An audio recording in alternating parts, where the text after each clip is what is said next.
परों को खोल जमाना उड़ान देखता है, परों को खोल जमाना उड़ान देखता है, यूं जमी पे बैठे बैठे क्या आसमान देखता है। नमस्कार मेरे फ्यूचर चार्टर्ड अकाउंटेंट्स, कैसे हैं आप सब लोग। होप आप सब लोग शानदार होंगे, जबरदस्त होंगे। दोस्तों आज हम करने वाले हैं हमारे सीए फाउंडेशन की अकाउंट्स की theory and it is very very important for you all. क्यों? अगर आप लोगों के पास में टाइम कम भी है, you can afford to miss some practical chapters, जैसे कि आपने बिल ऑफ एक्सचेंज कर लिया, इन्वेंट्री छोड़ दिया, डिसोल्यूशन आपने अच्छे से कर लिया, डेथ छोड़ दिया, कौन सा चैप्टर छोड़ना है कौन सा करना है ड्यू टू टाइम कंस्ट्रेंट, इसके लिए मैं एक अलग से वीडियो बना दूंगा। बट दोस्तों आपके एग्जाम का पहला question which is compulsory to attempt, उसमें ही आपकी थ्योरी का क्वेश्चन आ जाएगा। So we can not afford to miss it. Plus it is very very easy, बहुत इजी है, बहुत इजी स्कोरिंग है।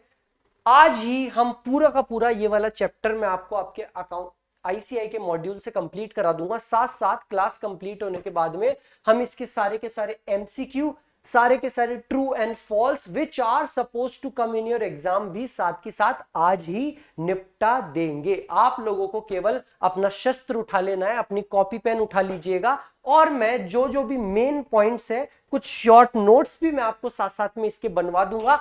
और दोस्तों आपके मॉड्यूल में जो भी मेन लाइन है उन पे भी अंडरलाइन करवा दूंगा। तो चलिए दोस्तों शुरुआत करते हैं हमारे इस चैप्टर की। शुरुआत करने से पहले अगर मैं आप लोगों से पूछूं कि कैसे हैं आप सब, तो आप क्या बोलेंगे?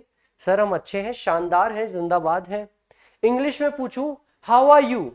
Sir I am fine, I am okay, just recovering from the fact कि मैंने अपनी क्रश को प्रपोज करा था। कैसन हो बे? अरे हम बढ़िया हैं सर। मैं आपको कोई सी भी लैंग्वेज में पूछूं, जवाब क्या है कि सर हम अच्छे हैं बुरे हैं, आप ये बताना चाह रहे हैं। लैंग्वेज अलग अलग है, हिंदी इंग्लिश वगैरह। दोस्तों आपका बिजनेस अच्छा है या नहीं है, ये अगर हमको जानना हो तो हम हिंदी में पूछेंगे या इंग्लिश में? सर हिंदी इंग्लिश बिजनेस कैसे बताएगा?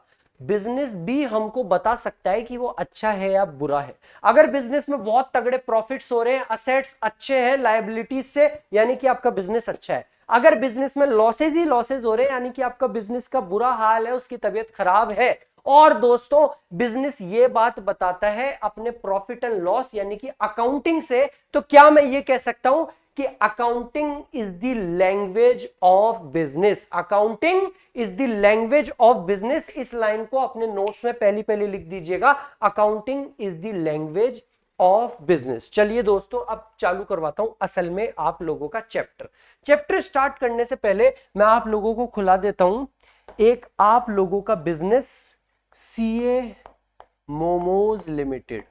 अरे सर सीए बना के भी मोमोज ही खुलवाए कि आपने हमको? ठेला नहीं है दोस्तों, ये ठेला नहीं है, ये आपकी किस्मत की चाबी है। आप लोगों का बहुत बड़ा बिजनेस है, आप हर दिन 1-1 करोड़ रुपए कमा रहे हो, साल के आपके 400-500 करोड़ रुपए आप कमा रहे हैं। इस पैसों को कमाने के लिए आपको क्या करना पड़ेगा? आपको कुछ ट्रांजैक्शंस करनी पड़ेगी। सर बिल्कुल करनी पड़ेगी, आपको कुछ ट्रांजैक्शंस करनी पड़ेगी, जैसे कि आपको मशीन खरीदनी पड़ेगी, आपको फैक्ट्री खरीदनी पड़ेगी, फैक्ट्री रेंट पे लिए तो रेंट पे करना पड़ेगा, वर्कर्स को सैलरी देनी पड़ेगी, और आपको मोमोज की सेल्स करनी पड़ेगी। तब जाके आपको क्या होगा सर? तब जाके होगा हमको 100 करोड़ रुपए का प्रॉफिट। तब जाके हमको क्या होगा? 100 करोड़ रुपए का profit. The point two remember is, ये जो प्रॉफिट है ये है दोस्तों आपका इवेंट। ये क्या है? आपका event. Transaction is performing an act, salary देना, माल परचेज करना, माल को बेचना, मशीन को खरीदना, इन सारी ट्रांजैक्शंस की वजह से जो आउटकम हो रहा है, the happening of an act is known as your event. आपका माल खरीदना, योर परचेजेस, आपने 100 सोफे खरीदे और आपने 80 सोफे बेचे, तो इसकी वजह से, इन ट्रांजैक्शन की वजह से आपके 20 सोफे बच गए, आपका closing stock. This is your event.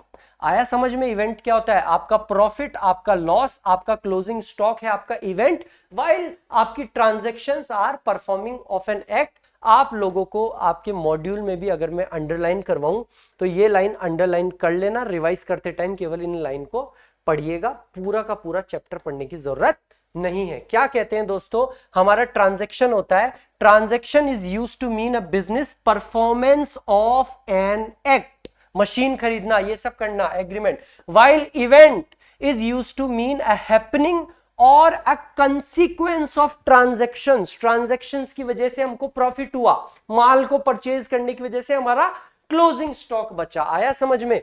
ये लाइन अंडरलाइन कर लीजिएगा, साथ साथ में ये वाली लाइन भी आप लोग अंडरलाइन कर लीजिएगा, that accounting is the language of business, accounting is also called the language of business. Okay sir, 2 page हमने पकड़ लिया है चैप्टर का सार, किस चैप्टर में क्या है। चलिए दोस्तों, अब मैं लेके चलता हूं आप लोगों को आपकी 11th क्लास के ऊपर, आपकी 11th क्लास के ऊपर, जहां पे आपके 11th वाले अकाउंट्स के सर ने आपको समझाया था प्रोसेस ऑफ अकाउंटिंग। डिटेल में समझिएगा, ये वाला टॉपिक जो मैं आपको बता रहा हूं आपकी कंसेप्चुअल क्लैरिटी के लिए बहुत बहुत ज्यादा इंपॉर्टेंट है। प्रोसेस ऑफ अकाउंटिंग क्या होता है दोस्तों, हमको सबसे पहले तो आइडेंटिफाई करनी पड़ती है ट्रांजैक्शंस। अच्छा सर, ट्रांजैक्शन क्या होती है, ये तो आपने हमको अच्छे से समझा दिया। हमको क्या आइडेंटिफाई करनी पड़ती है, आइडेंटिफिकेशन ऑफ ट्रांजैक्शंस। पूरे स्टेप्स को डिटेल में समझाऊंगा, चिंता मत कीजिएगा। पहला स्टेप हमारा होता है आइडेंटिफिकेशन ऑफ ट्रांजैक्शन, दूसरा हमारा स्टेप होता है recording of transaction, recording of transaction. कुछ याद आया? तीसरा हमारा स्टेप होता है क्लासिफिकेशन ऑफ ट्रांजैक्शन। सर ये तो बुक में भी लिखा है ना, आप लिखा क्यों रहे हो? लिखा इसलिए रहा हूं दोस्तों क्योंकि आप लोगों के कंसेप्चुअल क्लैरिटी एकदम 100% होनी चाहिए, वहीं से बनते हैं दोस्तों आपके ट्रू एंड फॉल्स, आपके एमसीक्यूज। अगर कंसेप्चुअल क्लैरिटी नहीं है तो पूरा चैप्टर पढ़ लोगे फिर भी ट्रू एंड फॉल्स गलत करके आ जाओगे, तो कंसेप्चुअल क्लैरिटी ले लो। प्रोसेस ऑफ अकाउंटिंग समझा रहा हूं, अभी और स्टेप लिखूंगा। हमारा पहला स्टेप होता है दोस्तों रिकॉर्डिंग, रिकॉर्ड करना ट्रांजैक्शन को, नहीं, उससे पहले हम आइडेंटिफाई करते हैं कि हम कौन कौन से ट्रांजैक्शंस रिकॉर्ड करने वाले हैं। हम वही ट्रांजैक्शंस रिकॉर्ड होते हैं करते हैं जो कि एविडेंस बेस्ड होते हैं, जो कि क्या होते हैं, evidence based. Sir evidence based बोले तो जिनका कोई एविडेंस है, जिनका कोई सोर्स डॉक्यूमेंट है। आपने मशीन खरीदी, मशीन को रिकॉर्ड करो, पर क्या आपके पास में मशीन का बिल है? इसीलिए दोस्तों अकाउंटेंट को सारे के सारे बिल वगैरह रखने पड़ते हैं। आपने सेल्स करी, क्या प्रूफ है? बिल रखो उसका। They should be evidence based. Second point, they should be monetary in nature. वो क्या होने चाहिए? They should be monetary in nature. आप लोगों ने अपने सीए मोमोज लिमिटेड के लिए रिसेप्शन पे एक लेडी को बिठाया और उसको 20,000 रुपए पर मंथ की salary the. This is a transaction that you will be recording, क्योंकि आपके पास में इसका एविडेंस भी है। दूसरा ये मॉनेटरी इन नेचर है, आप उसको सैलरी दे रहे हो 20,000 रुपीज। सपोज आप लोगों की मदर फादर, आपके गार्जियन आपको बोलते हैं तू इतनी मेहनत कर रहा है, 100 करोड़ का तूने बिजनेस बना दिया, तेरे पास खाने का भी टाइम नहीं है, जा तू जा लंच और डिनर टाइम पे कराकर, थोड़ा सा एक नैप भी ले लिया कर, मीनवाइल रिसेप्शन पे मैं बैठ जाऊंगा, थोड़ा सा बिजनेस को मैं संभाल लूंगा उस टाइम पे। आपके मदर फादर बोले, क्या आप उन लोगों को सैलरी देंगे? सर बिल्कुल नहीं, वो लेंगे नहीं salary. They are just doing it out of love and affection. मेरी मदर रिसेप्शन पे बैठ जाती है, थोड़ा सा संभाल लेती है, they are just doing it out of love and affection. ये मॉनेटरी टर्म्स में मेजर नहीं किया जा सकता लव एंड अफेक्शन।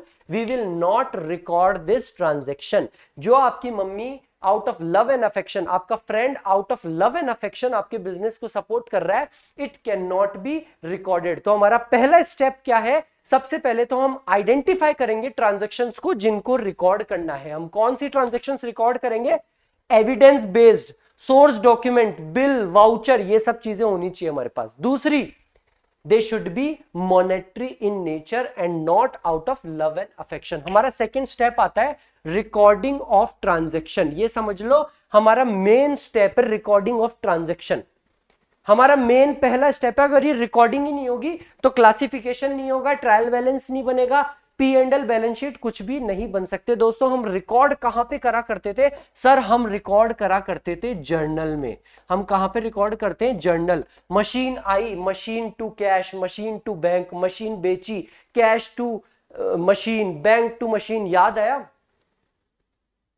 आप रिकॉर्ड करते हो जर्नल में अगर आपका बिजनेस छोटा है।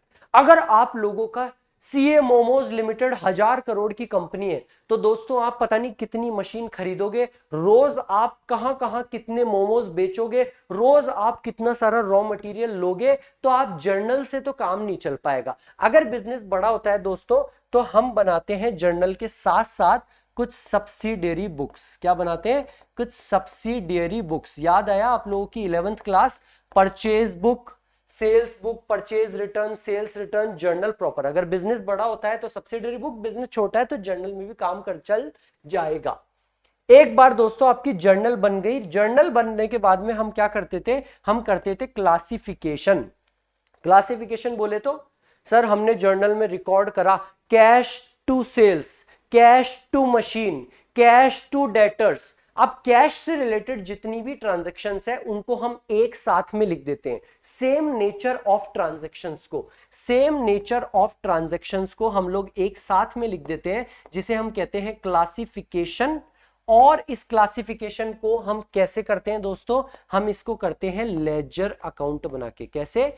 लेजर अकाउंट बना के। सर हमको बिल्कुल याद है। और हमारा फोर्थ स्टेप होता है, सर हमारा फोर्थ स्टेप होता है समराइजेशन। हमारा फोर्थ स्टेप क्या होता है?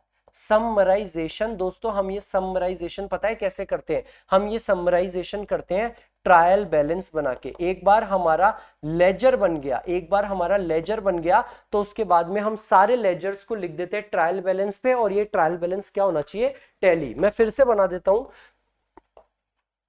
सबसे पहले तो क्या होता है? जर्नल। इसके ऊपर का स्टेप आप लोगों को पता है। इसके बाद में हम बनाते हैं लेजर। बिल्कुल सर, कोई दिक्कत ही नहीं है। इसके बाद में दोस्तों हम बनाते हैं ट्रायल बैलेंस। क्या बनाते हैं हम? Trial balance. अब मैं आप लोगों को एक बात बताऊं, ये तीनों चीज मिलके कहलाया जाता है बुक कीपिंग। ये तीनों चीज मिलके क्या कहलाई जाती है? Book keeping.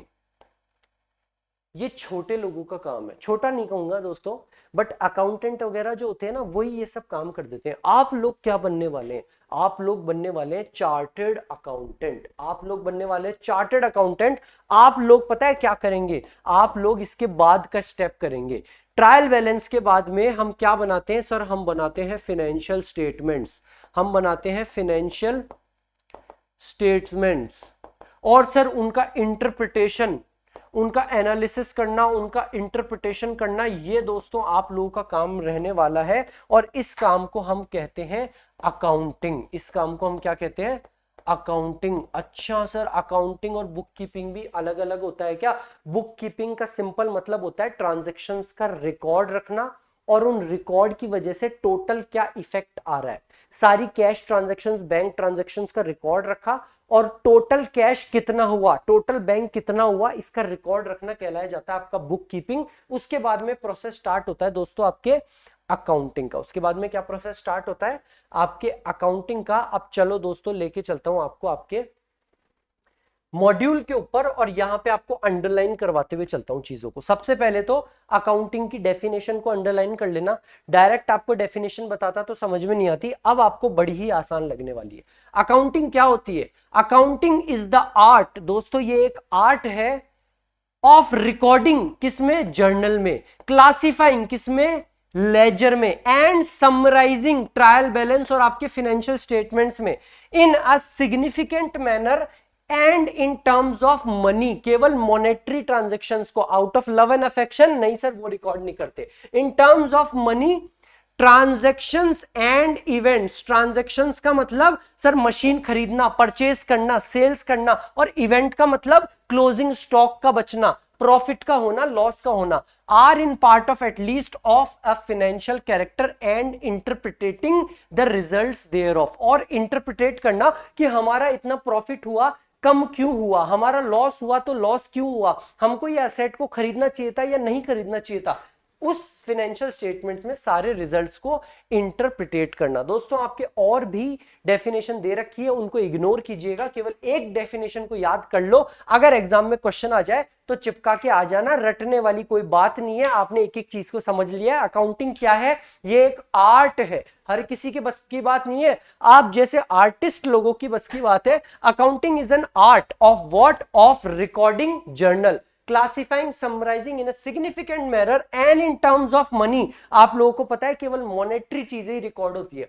Transactions and events which are in part at least of a financial character and interpreting the results thereof.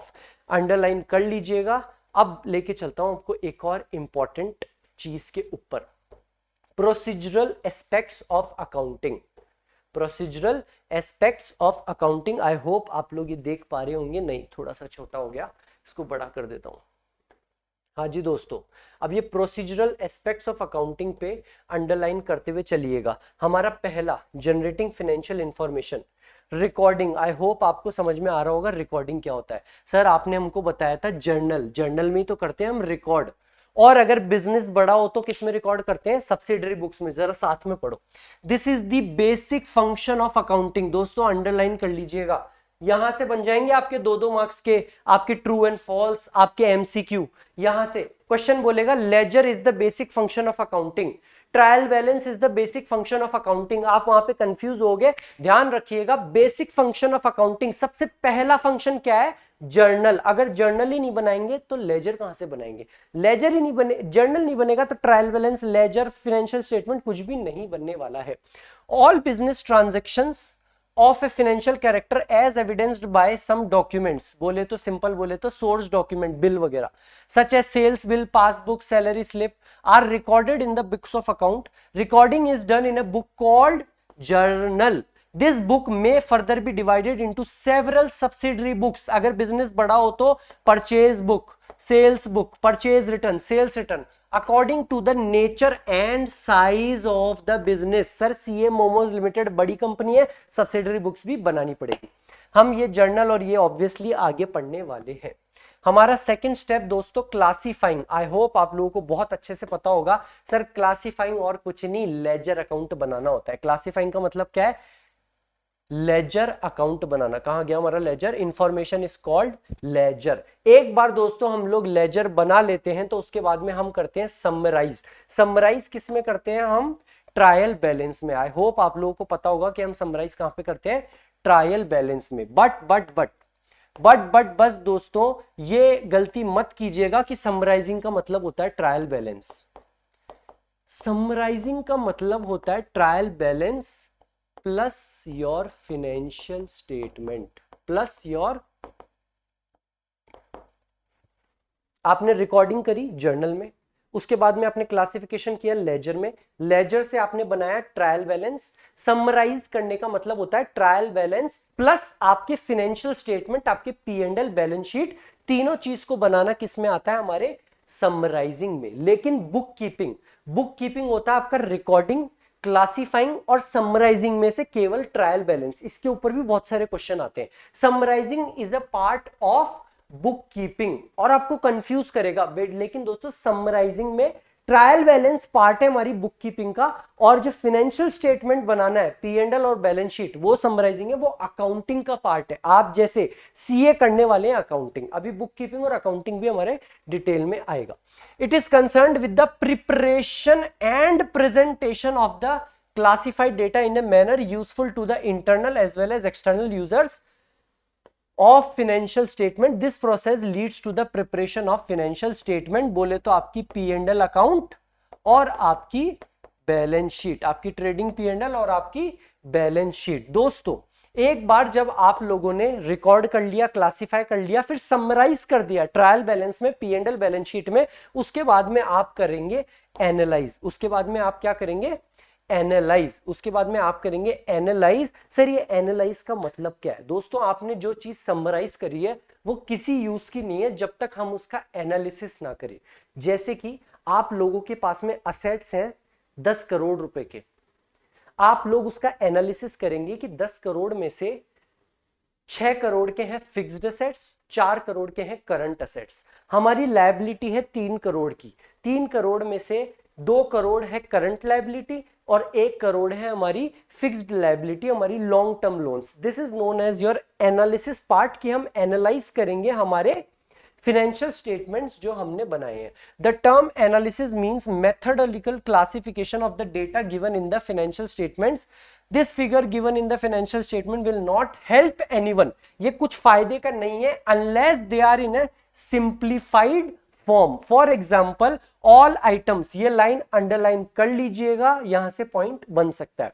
All items relating to fixed assets are put at one place, while all items relating to current assets are put at another place. It is concerned with the establishment of relationship between the items of profit and loss। और ये सब फालतू की बातें, अपनी main line को underline कर लीजिएगा।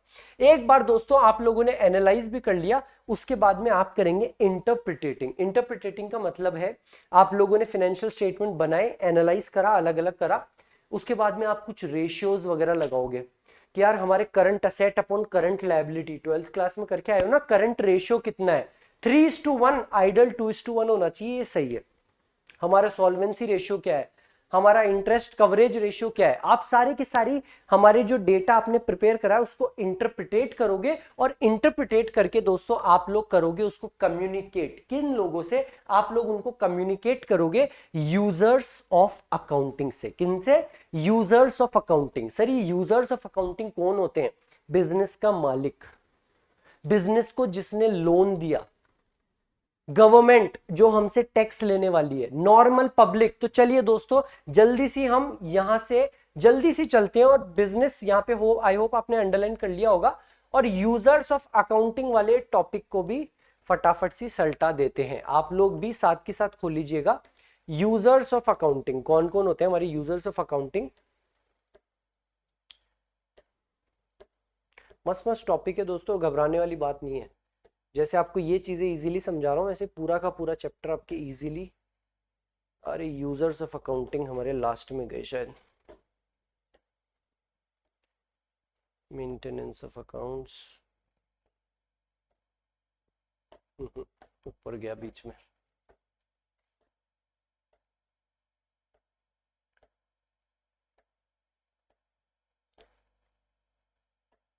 हाँ जी, ये रे यूजर्स ऑफ अकाउंटिंग इंफॉर्मेशन, कि सर कौन कौन है जो हमारे अकाउंटिंग इंफॉर्मेशन, हमने P and L balance sheet बनाया, उनको कौन कौन यूज करता है? सबसे पहले तो हमारे इन्वेस्टर्स, सबसे पहले तो हमारे इन्वेस्टर्स। आपके सीए मोमोज लिमिटेड को आप और आगे बढ़ाना चाहते हो, आप चाहते हो 100 करोड़ रुपए रेस करने के लिए, और आप गए दोस्तों शार्क टैंक में।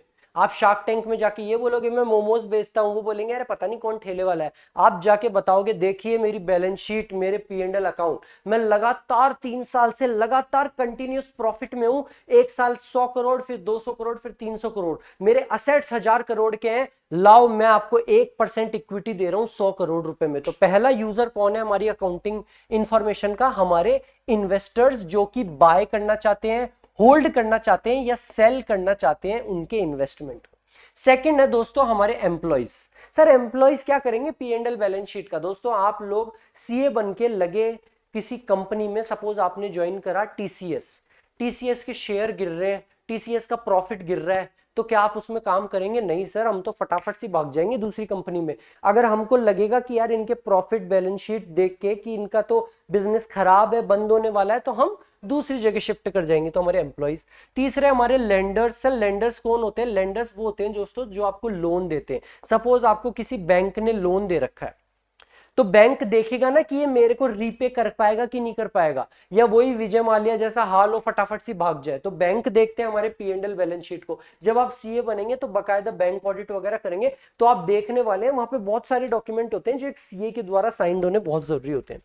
फिर होते हैं दोस्तों हमारे सप्लायर्स और हमारे क्रेडिटर्स। सर इनको क्या लेना देना है? आपने किसी से क्रेडिट पे माल खरीदा 10 लाख रुपए का, तो क्या वो आपकी P and L balance sheet check नहीं करेगा? ये छोटे मोटे बिजनेस नहीं है दोस्तों। जब आप बड़े बिजनेस करोगे ना, आपने किसी से माल खरीदा 1 करोड़ रुपए का, वो चेक करेगा कि यार इनकी P and L balance sheet, इनके प्रॉफिट हो रहा है कि नहीं हो रहा है, नहीं तो अगली बार से इनको क्रेडिट पे माल नहीं बेचूंगा, कल को कंपनी बंद हो गई तो हमारे सप्लायर्स, हमारे क्रेडिटर्स साथ साथ हमारे कस्टमर्स, सर कस्टमर्स को क्या लेना देना है, सर मैं नाइकी के शूज खरीदता हूं, मैं उनकी P and L balance sheet देखता ही नहीं हूं, मेरे को क्या मतलब है सर उनकी P and L balance sheet देख के, क्या मेरे को फायदा ही नहीं है कुछ। नहीं दोस्तों, ऐसा नहीं है। मैंने आप लोगों को पढ़ाने के लिए ये पैनल खरीदा, ये टीवी पैनल मैंने खरीदा। मेरे पास में दो ऑप्शन थे, मान लो एक एलजी का और एक छोटी सी कोई कंपनी का। छोटी सी कंपनी मेरे को 2 लाख में दे रही थी और बड़ी कंपनी मेरे को 2.5 लाख में दे रही थी, तो ऑब्वियसली मैं छोटी से खरीदूंगा। बट जब मैंने छोटी कंपनी के P and L balance sheet देखे तो मैंने देखा कि यार ये कंपनी की तो बहुत बुरी हालत है, लगातार लॉसेज में है, लोन इतना ज्यादा ले रखा है। मुझे लग रहा है एज अ सीए, मुझे लग रहा है कि ये कंपनी बंद होने वाली है, तो क्या मैं उससे पैनल खरीदूंगा। हालांकि उसका पैनल सस्ता है, बट मान लो पैनल में कुछ दिक्कत हो गई तो वो मुझे वारंटी नहीं दे पाएंगे, मुझे सर्विसेज नहीं दे पाएंगे। तो मैं चाहे बड़ी कंपनी एलजी कंपनी का महंगा पड़ रहा था पैनल, फिर भी मैं किससे खरीदूंगा, उस बड़ी कंपनी से। सो कस्टमर्स भी आपकी अकाउंटिंग इंफॉर्मेशन, आपकी P and L balance sheet उनके लिए भी यूजफुल होती है। They are also users of your accounting information. Next, government. Sir इसमें कुछ अंडरलाइन करना है दोस्तों, इसमें अंडरलाइन नहीं करना, आपको बस पता होना चाहिए कौन कौन सी चीजें। दूसरा, कंसेप्चुअल क्लैरिटी होनी चाहिए। किसी बच्चे को ये नहीं पता कस्टमर को क्या काम है, तो दोस्तों कस्टमर के भी काम आते हैं।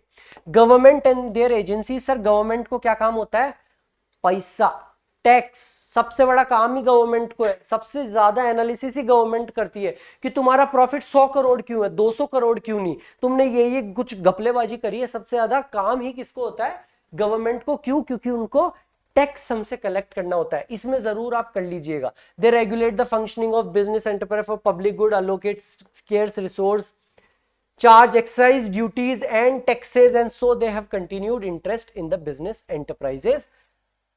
7th वन, आपकी जनरल पब्लिक। आपकी जनरल पब्लिक, सर पब्लिक का मुझे पता है, क्योंकि मान लो मेरे को अगर टीसीएस कंपनी के शेयर खरीदने हैं तो मेरे को उसमें इंटरेस्ट होगा ना। नहीं दोस्तों, ये शेयर वाला पॉइंट नहीं है। अगर आप टीसीएस कंपनी के, रिलायंस कंपनी के शेयर्स खरीदना चाहते हैं, इसलिए उनकी P and L balance sheet पढ़ रहे हैं, then you are an investor. हमारा पहला वाला पॉइंट, आप इन्वेस्टर हो, आप उनकी P and L balance sheet देखोगे, हाँ हाँ प्रॉफिट हो रहा है, असेट्स भी काफी सारे हैं, बॉम्बे डाइंग जैसी कंपनी, असेट्स काफी सारे हैं, चलो इसके शेयर खरीद लेते हैं। जनरल पब्लिक भी आपकी P and L balance sheet में इंटरेस्टेड होती है। ऐसा क्यों, अभी मेरे को पता चला, ये बात सच भी है, टीसीएस वगैरह के शेयर्स बहुत गिर रहे हैं। अभी क्या हो रहा है, ये कुछ तो हुआ है, हाँ एआई की वजह से। जो कुछ आउटसोर्सिंग कंपनीज है जैसे टीसीएस, इन्फोसिस वगैरह, इनके प्रॉफिट्स गिर रहे हैं क्योंकि एआई आउटसोर्सिंग जॉब्स को खा रहा है। तो ये बात सुन के मेरे को बड़ा दुख हुआ। मैं मेरे दोस्त से डिस्कस कर रहा है, यार टीसीएस वगैरह के शेयर गिरे, प्रॉफिट्स वगैरह बहुत गिर गए यार टीसीएस इन्फोसिस के। वो मुझे बोला तूने शेयर खरीद रखे हैं क्या, मैंने कहा नहीं। बोले तूने उनको पैसे ऐसे दे रखे हैं क्या, मैंने कहा नहीं। तो बोले तू क्यों टेंशन में आ रहा है, अरे यार टीसीएस कंपनी बंद हो जाएगी तो कितनी सारी जॉब्स होगी देश में, अनएम्प्लॉयमेंट फैलेगा। तो जनरल पब्लिक भी P and L balance sheet में इंटरेस्टेड होती है।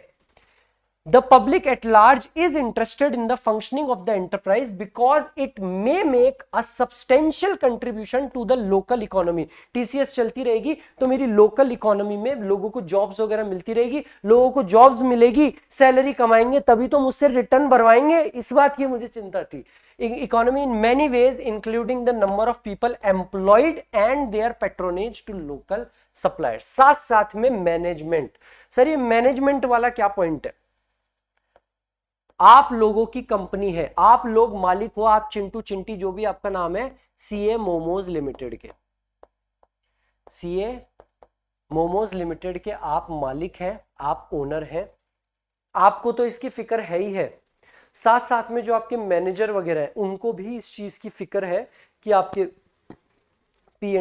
आपके P and L balance sheet क्या है, कैसे क्या चल रहे हैं। क्यों, वो आपकी P and L balance sheet को देखेंगे और एनालाइज करेंगे। आपका मैनेजर एनालाइज करेगा, सर हम प्रॉफिट को और कैसे बढ़ा सकते हैं, सर हम लॉसेस को कम कैसे कर सकते हैं, सर हमारे कुछ खर्चे, पी एंड एल अकाउंट में मैं एक खर्चा देख रहा हूं, सैलरी का बहुत ज्यादा खर्चा हो रहा है। सर मैं एक खर्चा देख रहा हूं, रेंट का काफी ज्यादा हो रहा है, क्यों ना हम हमारी फैक्ट्री थोड़ा सा आगे खोल लें। वो एनालाइज करेंगे कि कैसे हम प्रॉफिट लॉस को और बढ़ा सकते हैं, कैसे हम हमारी सॉल्वेंसी पोजीशन को और बढ़ा सकते हैं। सर हमारा लोन बहुत ज्यादा हो रहा है, सर हमें असेट्स थोड़े से और खरीद लेने चाहिए। तो मैनेजमेंट, आपके मैनेजर वगैरह कंपनी के भी चाहते हैं कि आपकी P and L balance sheet कैसी है। They are also users of your accounting. I hope आपको ये पॉइंट समझ में आ गया होगा। इसमें अंडरलाइन करने की आपको कोई आवश्यकता नहीं है, आपको कोई आवश्यकता नहीं है। अब मैं आपको करा देता हूं एक इंपॉर्टेंट टॉपिक जहां पे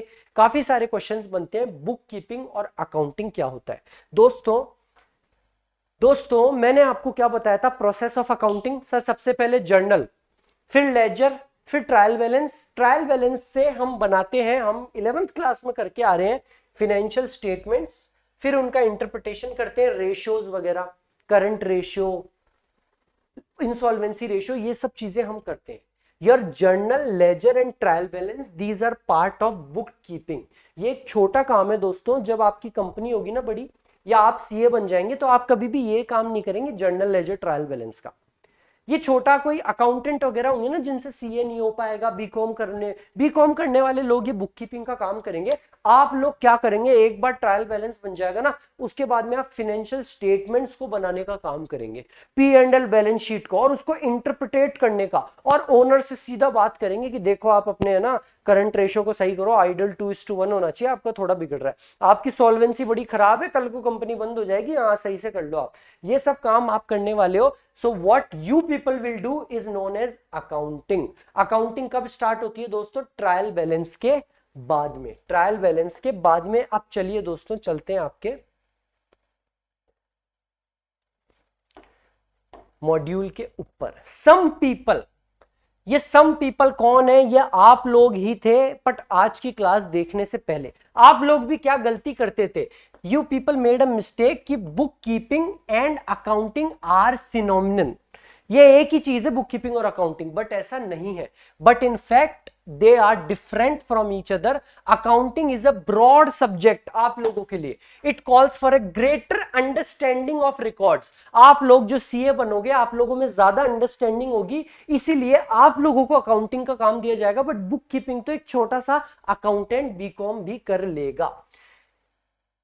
It calls for a greater understanding of records obtained from bookkeeping and an ability to analyze and interpret the information provided by bookkeeping। वो बीकॉम वाला बंदा बुक कीपिंग करके जो आपको इंफॉर्मेशन देगा, आप उसको एनालाइज और इंटरप्रिटेट करोगे, क्योंकि आप में वो हाई लेवल थिंकिंग है। Book keeping is the recording phase. Book keeping क्या होता है दोस्तों, रिकॉर्डिंग फेज, केवल रिकॉर्ड करना। While accounting is concerned with the summarizing phase of an accounting system, bookkeeping provides necessary data for accounting and accounting starts where bookkeeping ends। Underline दोस्तों, underline फटाफट से underline कर लीजिएगा। और मैं तो कहूंगा आपकी जो शॉर्ट नोट्स बना रहे हो, आपका हथियार, आपकी कॉपी, आपके शॉर्ट नोट्स में ये लाइन जरूर से लिख लीजिएगा। Book keeping provides necessary data for accounting. Book keeping accounting के लिए डेटा देता है। And accounting starts where book keeping ends. Underline दोस्तों, बहुत सारे ट्रू फॉल्स बनते हैं इस पे। अकाउंटिंग कब स्टार्ट होती है, जब बुक कीपिंग खत्म होती है। अकाउंटिंग कौन करता है, सर हम लोग जिनको हाई लेवल थिंकिंग है। बुक कीपिंग कौन करता है, सर नॉर्मल रिकॉर्ड करने का ट्रांजैक्शन है, कोई भी बीकॉम अकाउंटेंट कर सकता है, लेकिन अकाउंटिंग हम करेंगे। Accounting starts when book keeping ends. चलिए दोस्तों जल्दी सी इनके बीच में एक डिफरेंस देख लेते हैं फटाफट सी। What is bookkeeping? It is a process concerned with recording of transaction, journal, ledger, ये सब करना बस। It is a process concerned with summarising of the recorded transaction. उस रिकॉर्डेड ट्रांजैक्शन को समराइज करना। सर समराइज में तो ट्रायल बैलेंस भी आता है, but trial balance is a part of book keeping. Trial balance किसका पार्ट है, बुक कीपिंग का। Journal, ledger, trial balance, book keeping, और उसके बाद में क्या होती है दोस्तों, हमारी accounting. It constitutes as a base for accounting. Accounting इसके बिना नहीं हो सकती। It is considered as a language of the business. Accounting क्या है? बिजनेस की लैंग्वेज। मैं अच्छा हूं या बुरा हूं, मुझे प्रॉफिट हो रहा है या लॉस हो रहा है। Financial statements do not form part of this process. Financial statement आपके P&L balance sheet book keeping का पार्ट नहीं होते। सर हमें पता है, बुक कीपिंग का तो केवल जर्नल लेजर और ट्रायल बैलेंस पार्ट होते हैं। फिनेंशियल स्टेटमेंट्स यानी कि आपके P&L और balance sheet are prepared in this process, इस प्रोसेस में प्रिपेयर किए जाते हैं on the basis of book keeping records. Managerial decisions can not be taken with the help of these records. केवल जर्नल लेजर देख के आप मैनेजेरियल डिसीजन कैसे लोगे? P&L बैलेंस शीट देख के ही तो लोगे ना आप कि यार हमारी सैलरी बहुत ज्यादा हो रही है, यार हम लोगों के असेट्स कम है, यार हम लोग रेंट का ज्यादा खर्चा कर रहे हैं। ये मैनेजेरियल डिसीजंस तो आप फाइनेंशियल स्टेटमेंट्स को देख के लेंगे। Management takes decisions on the basis of these records. On the basis of these records there is no sub field of book keeping, it has several sub fields. और ये कौन सा पॉइंट है? अब भी समझाने वाला हूं, ये आपका सस्पेंस है, नेक्स्ट 10 मिनट्स में क्लियर कर दूंगा। अभी financial position of the business cannot be ascertained through bookkeeping. Financial position of the business is ascertained on the basis of accounting report. Sir ये financial position वाला पॉइंट भी हमको ध्यान से समझा दीजिएगा, क्योंकि इसके ऊपर पॉइंट आपके क्वेश्चंस बनते हैं। ये वाला क्वेश्चन एक पॉइंट भी समझ लो यार। ये पॉइंट क्या कह रहा है दोस्तों? आपकी फाइनेंशियल पोजीशन, आपकी फाइनेंशियल पोजीशन होता है कि आपकी औकात क्या है, हैसियत क्या है बे तुम्हारी, औकात क्या है तुम्हारी, हमारे सामने बोल रहे हो। आपकी फाइनेंशियल पोजीशन दोस्तों बिजनेस की पता की जाती है आपकी बैलेंस शीट से। किससे पता की जाती है? आपकी बैलेंस शीट से, कि आपके असेट्स आपके लायबिलिटीज से ज्यादा हैं कि नहीं, आपकी लायबिलिटीज आपके लोन बहुत ज्यादा हो गए क्या, आप सॉल्वेंट तो रह पाओगे ना। तो आपकी फाइनेंशियल पोजीशन बिजनेस की पता की जाती है आपकी बैलेंस शीट से। बैलेंस शीट होता है आपके फाइनेंशियल स्टेटमेंट का पार्ट, जो कौन बनाएगा? अकाउंटिंग प्रोसेस में सीए साहब। कौन बनाएगा? सीए साहब अकाउंटिंग प्रोसेस में। तो इस वजह से वो पॉइंट कह रहा है कि financial accounting book keeping, financial position book keeping में पता नहीं लगती, फाइनेंशियल पोजीशन अकाउंटिंग में, क्योंकि बैलेंस शीट के बाद में तो पता लगेगी ना फाइनेंशियल पोजीशन क्या होती है। एक और पॉइंट, आपकी बैलेंस शीट, आपकी बैलेंस शीट बनती है बेटा एज एट डेट। ये तो आपको पता होना ही चाहिए। बैलेंस शीट आपकी एज एट डेट बनती है एज एट 31 मार्च 2025। सर ये क्या पॉइंट बता रहे हो आप? ये तो हमको बहुत अच्छे से पता है। एज एट 31 मार्च 2025, जब हम साल को एंड करते हैं ना उसी दिन हम बताते हैं। और P&L अकाउंट बनता है फॉर द ईयर एंडेड, पूरे साल का, फॉर द ईयर एंडेड 2025। और बैलेंस शीट बनती है उस डेट के ऊपर। ये आपकी 11th क्लास का पॉइंट था, बट क्वेश्चन इससे भी बन के आता है। लिख लीजिएगा आपके शॉर्ट नोट्स में, ये भी एक पॉइंट लिख लीजिएगा, financial position balance sheet as at date. एक सेकंड, आप ये पॉइंट लिखो, तब तक मैं पानी फेलता हूं।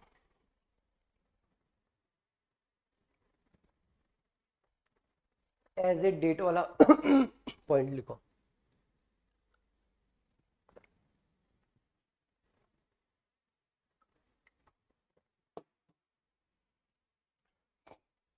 हाँ जी दोस्तों, सॉरी, ये चार्ट समझ में आया क्या? ये चार्ट आपको समझ में आया? सर ये चीज तो समझ में आ गई। एक बार थोड़ा सा और फोकस दे दीजिए। बुक कीपिंग अकाउंटिंग उसके ऊपर है, क्योंकि बुक कीपिंग में तो सर केवल जर्नल लेजर और ट्रायल बैलेंस आता है। अकाउंटिंग में आता है सर फाइनेंशियल स्टेटमेंट्स को बनाना। पेन चेंज कर लेता हूं यार। जर्नल लेजर ट्रायल बैलेंस आता है, अकाउंटिंग में आता है सर फाइनेंशियल स्टेटमेंट्स को बनाना, P&L बैलेंस शीट, और उनको इंटरप्रिटेट करना। दोस्तों अकाउंटेंसी इनके भी ब्रॉडर पार्ट है। अकाउंटिंग बुक कीपिंग से ब्रॉडर था, अकाउंटेंसी उससे भी ब्रॉड है। कैसे?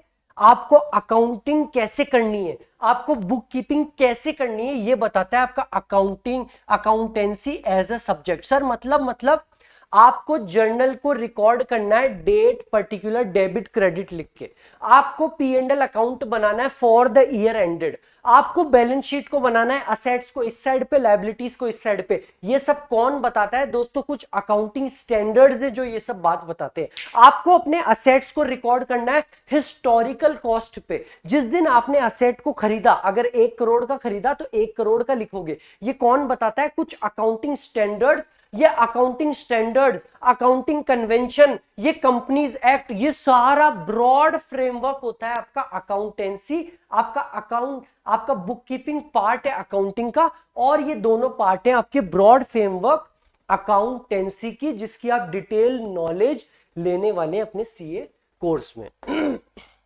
जिसकी आप डिटेल नॉलेज लेने वाले हैं अपने सीए कोर्स में। अनदर इंपॉर्टेंट टॉपिक, सब फील्ड्स ऑफ अकाउंटिंग, सब fields of accounting. Why this is important समझिएगा, क्योंकि अभी तक आप लोग इसकी नॉलेज नहीं ले पाए। चीज काफी इजी है बट अभी तक आप लोग इसकी नॉलेज नहीं ले पाए हैं। आप लोग अभी भी 12th क्लास करके आए हैं, तो ढंग से अच्छे से समझिएगा।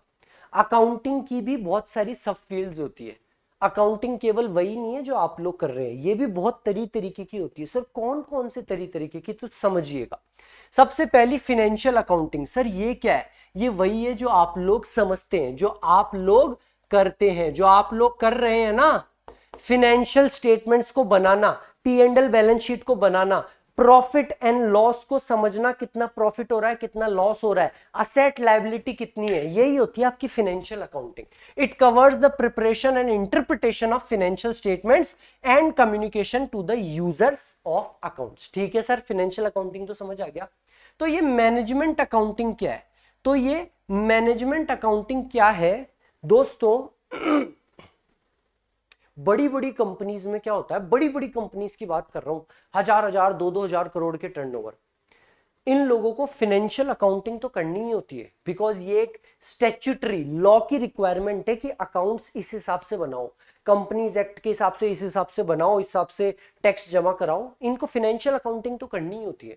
साथ साथ में ये जानना चाहते हैं कि इनका बिजनेस की परफॉर्मेंस कैसी है, इनको प्रॉफिट्स ज्यादा कहां हो सकता है, ये कैसे खर्चों को कट कर सकते हैं। मैनेजमेंट, कंपनी का मैनेजमेंट जानना चाहता है अपने डिसीजंस लेने के लिए कुछ अपने पर्टिकुलर, कि यार सैलरी के ऊपर मेरे को कुछ बना के बताओ, तो एक पर्टिकुलर मैनेजमेंट के लिए भी अगर हम अकाउंटिंग करें, सर क्या मैनेजमेंट के लिए भी अलग से अकाउंटिंग करते हैं? बिल्कुल करते हैं दोस्तों। बड़ी बड़ी कंपनीज में हम केवल मैनेजमेंट के लिए नहीं, हम कॉस्ट अकाउंटिंग भी करते हैं कि हमारे प्रोडक्ट की कॉस्ट कितनी आ रही है। ये भी एक स्टैट्यूटरी रिक्वायरमेंट होती है। बड़ी बड़ी कंपनीज, जो आप कार खरीदते हैं ना, महिंद्रा, हीरो होंडा की बाइक, हीरो होंडा को अपनी फाइनेंशियल अकाउंटिंग तो करनी पड़ती है, जो आप लोग करते हैं, सीए साहब, चार्टर्ड अकाउंटेंट।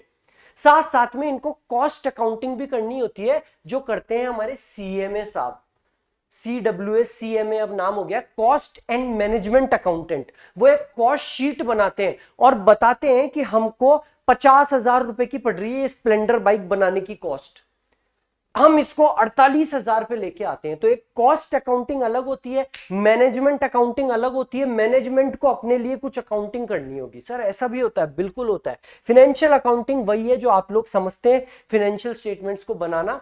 मैनेजमेंट अकाउंटिंग क्या होता है दोस्तों? It is concerned with internal reporting. ये कौन सी होती है? इंटरनल। फाइनेंशियल अकाउंटिंग हम एक्सटर्नल के लिए कर रहे हैं, हमारे सब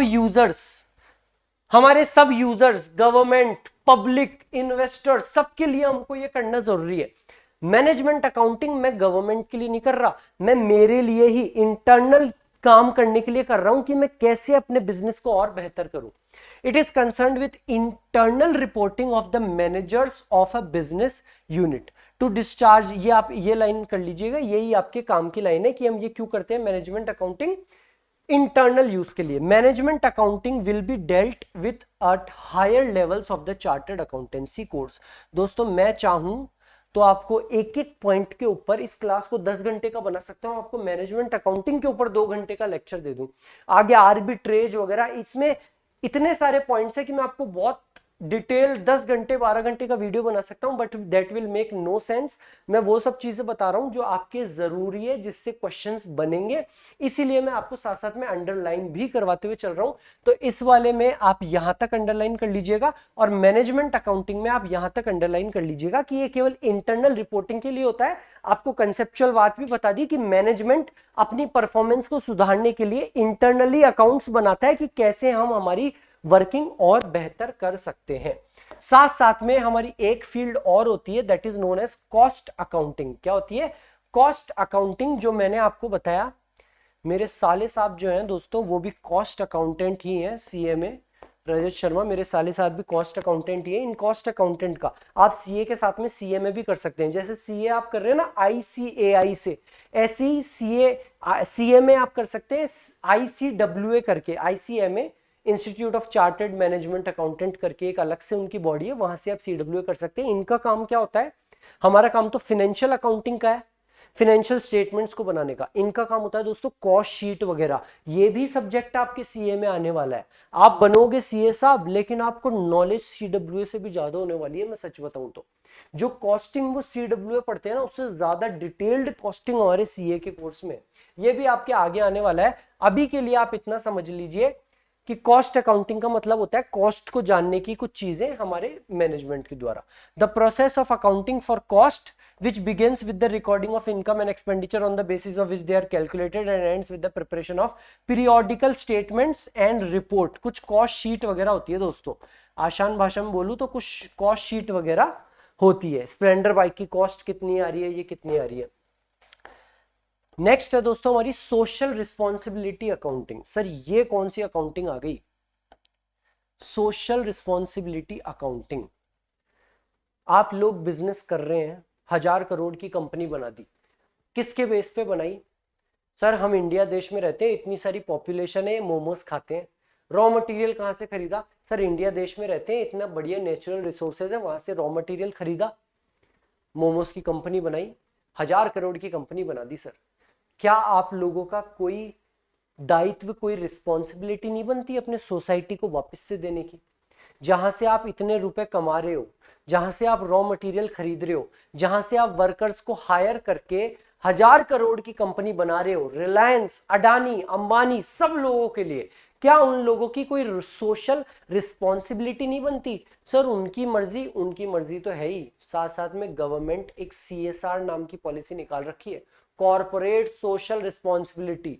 लॉ पढ़ोगे ना जब, वहां पे लॉ में पढ़ने वाले हो, मैं बोला ना मैं एक एक चीज पे 2-2 घंटे का लेक्चर दे सकता हूं, कोई सेंस नहीं बनेगा। बस आपको एक डिटेल नॉलेज दे रहा हूं कि आपको ये चीजें बोरिंग ना लगे, ये सच में यूजफुल चीजें हैं। तो आपको कंसेप्चुअल क्लैरिटी देते हुए मैं चीजों को करवा रहा हूं उस बेस पे कि आपके क्वेश्चंस भी हो पाए, एग्जाम ओरिएंटेड पढ़ा रहा हूं, क्वेश्चन हो पाए, और आपको साथ साथ में थोड़ी कंसेप्चुअल क्लैरिटी भी दे रहा हूं। तो दोस्तों हमारी कॉर्पोरेट सोशल रिस्पॉन्सिबिलिटी होती है, आप जयपुर में एक सेंट्रल पार्क है, वहां पे सेंट्रल पार्क में एक ओपन जिम बना रखी है, किसने? एयू बैंक ने। तो किसी को जाते हुए लगे वाह यार एयू बैंक तो बहुत शानदार काम कर रहा है, बट असल में एयू बैंक, आप कभी देखोगे कुछ फिजिकली हैंडीकैप्ड लोग होते हैं, उसमें आप देखना उनको वो व्हील चेयर देने का काम, जियो पीछे लिखा हुआ होगा, टीसीएस लिखा होगा, क्या ये बहुत अच्छा काम कर रहे हैं? नहीं दोस्तों, ये एक स्टैट्यूटरी रिक्वायरमेंट है कॉर्पोरेट सोशल रिस्पॉन्सिबिलिटी की, इसलिए उनको खर्चा करना पड़ता है। ये दिखाते क्या है, करते कितने का खर्चा है, यहाँ पे भी घपलेबाजी करते हैं, पूरा खर्चा नहीं करते ये लोग। कोई कंपनी का स्पेसिफिकली नाम नहीं लूंगा, पूरा खर्चा नहीं करते। तो ये जो आप सोशल रिस्पॉन्सिबिलिटी कर रहे हो, जो आप खर्चा कर रहे हो, पब्लिक पार्क में ओपन जिम बना के लोग बाग स्वस्थ रहे, हैंडीकैप लोगों को व्हील चेयर देके, इसकी भी हम अकाउंटिंग करते हैं कि हमने कितना खर्चा करा और इस खर्चे करने की वजह से कितना लोगों का फायदा हुआ, इसकी भी हम अकाउंटिंग करती है बड़ी बड़ी कंपनियां। The demand for social responsibility accounting stems from increasing social awareness about the undesirable byproducts of economic activities. As already discussed earlier, social responsibility accounting is concerned with accounting for social cost incurred by the enterprise and social benefits। कितनी आप social cost कर रहे हो, कितनी wheel chair दे रहे हो, कितने public park में ओपन जिम बना रहे हो, और कितना उसका बेनिफिट आ रहा है। ये सोशल अकाउंटिंग नई नई क्यों उठ के आई है? क्योंकि लोगों की जागरूकता की वजह से, सोशल अवेयरनेस की वजह से, कि ये बड़ी बड़ी कंपनियां हम लोगों के साथ में अन्याय कर रही है। ये कुछ तो हजारों करोड़ रुपए कमा रही है, किससे? हम लोगों से। हम लोग इनके एम्प्लॉय बन के जाते हैं। लैंड, लेबर, कैपिटल, एंटरप्रेन्योर, याद आया? हम लोग ही तो अपनी सर्विसेज दे रहे हैं, हम लोग ही हमारे नेचुरल रिसोर्सेज दे रहे हैं, हमारी चीजें लेके ये हजारों करोड़ रुपए कमा रही है और साथ साथ में हमारी नदियों को गंदा कर रहे हैं, हमारे एनवायरमेंट को पॉल्यूट कर रहे हैं। तो इनको कुछ सोशल रिस्पॉन्सिबिलिटी, अच्छे अच्छे पार्क, हैंडीकैप लोगों को ये कुछ कचरे को साफ करवाने का काम, ये सब काम करना चाहिए और उसकी भी अकाउंटेबिलिटी होनी चाहिए। फिफ्थ है दोस्तों हमारा human resource accounting. Human resource accounting ध्यान से समझिएगा, कहता क्या है ह्यूमन रिसोर्स अकाउंटिंग। आप लोगों ने सीए मोमोज लिमिटेड बनाई और 1000 करोड़ रुपए पे पहुंचा दिया। पता है कैसे? क्योंकि जब दोस्तों आपने सीए मोमोज लिमिटेड को स्टार्ट करा था अपनी सिटी से, कोई नहीं जानता था, बट आपका वो जो शेफ था ना दोस्तों, आपके उस शेफ ने इतने शानदार मोमोज बनाए कि उसने पहले तो अपनी सिटी में फेमस करा, फिर पूरे इंडिया में आपको फेमस कर दिया। अगर आप लोगों का शेफ नहीं होता तो क्या आप सीए मोमोज लिमिटेड को 1000 करोड़ का बना पाते? नहीं बना पाते सर। बिना शेफ के रेस्टोरेंट अच्छा कैसे चलेगा? बट आप लोगों को एक बात बताऊं, उस शेफ की जो शानदार उसकी कैपेबिलिटी है, उसकी जो इंटीग्रिटी है कि वो आपके साथ ही जुड़ा हुआ है, इसका फाइनेंशियल अकाउंटिंग में कोई सम्मान नहीं है, कोई रिकॉर्डिंग नहीं है। फाइनेंशियल अकाउंटिंग में हम क्या करते हैं? हम रिकॉर्डिंग करते हैं जर्नल में, लेजर में। क्या कभी भी आपने रिकॉर्डिंग करी कि यार ये बहुत शानदार मोमोज बना रहा है? ये मॉनेटरी आइटम है ही नहीं। हमारे ह्यूमन रिसोर्स, हमारे शेफ, हमारे वर्कर्स कितना अच्छा है, हमारी कंपनी के लिए कितना इंटीग्रिटी, कितने ऑनेस्ट है, इसकी कोई अकाउंटिंग नहीं होती। बट दोस्तों हमारी कंपनी, हमारा रेस्टोरेंट चल तो इनके पीछे ही रहा है, तो क्यों ना इनकी भी अकाउंटिंग की जाए। तो बड़ी बड़ी कंपनियां ह्यूमन रिसोर्स की भी अकाउंटिंग करती है। Human resource accounting is an attempt to identify, quantify and report investments made in human resources of an organization that are not presently accounted for under conventional accounting practices। conventional जो पुरानी, जो हम पढ़ रहे हैं, पढ़ते आ रहे हैं, उसमें कहीं पे भी ह्यूमन रिसोर्स की अकाउंटिंग का कोई उल्लेख नहीं है। हमारी इतनी बड़ी कंपनी, इतना बड़ा रेस्टोरेंट बन जाता है हमारे शेफ के पीछे, बट उसकी कोई भी अकाउंटिंग रिकॉर्डिंग नहीं की जाती, बिकॉज वो मॉनेटरी नेचर का नहीं है। ओके सर, याद रखिएगा दोस्तों हमारी सब फील्ड्स को, क्वेश्चन बनेगा इससे। क्या क्या होती है sub fields of accounting? Financial accounting, management accounting, cost accounting, social responsibility accounting, Sonu Sood वाली, और हमारी सोशल रिस्पॉन्सिबिलिटी अकाउंटिंग, और हमारी human resource accounting. Human resource accounting important topic and it is covered. अब दोस्तों एक और बात, बुक कीपिंग। बुक कीपिंग के ऑब्जेक्टिव याद रखना, बुक कीपिंग के ऑब्जेक्टिव याद रखना। बुक कीपिंग क्या होता है आपको समझ में आ गया है तो ऑब्जेक्टिव भी इजीली समझ आएगा। क्या ऑब्जेक्टिव होते हैं? दो। Complete recording of transaction. हमारे बुक कीपर साहब, हमारे बीकॉम करे हुए बुक कीपर साहब का क्या ऑब्जेक्टिव होता है? सबसे पहला तो कंप्लीट रिकॉर्ड करना है, कोई जर्नल एंट्री छूटनी नहीं चाहिए बाबू, कोई जर्नल एंट्री छूटनी नहीं चाहिए। दूसरा objective, ascertainment of financial effect on the business. पहला तो आपको एक एक ट्रांजैक्शन को रिकॉर्ड करना है, कैश आया, कितनी बार आया, कितनी बार गया, सबको रिकॉर्ड करो। और लास्ट में आने जाने की वजह से कितना बच रहा है कैश, लेजर अकाउंट में लास्ट में बचता है ना, बाय बैलेंस कैरी डाउन, कितना बचा, ये भी हम यहाँ इससे पता करेंगे। It is concerned with the combined effect of all the transactions made during the accounting period upon the financial position of the business as a whole। Cash कितना बचा, ये असेट्स कितने हुए, ये सब चीजें देखना भी इसका ऑब्जेक्टिव होता है। अब दोस्तों एक ये वाला टॉपिक कराता हूं आपको, सांस ले लीजिएगा, ठीक है?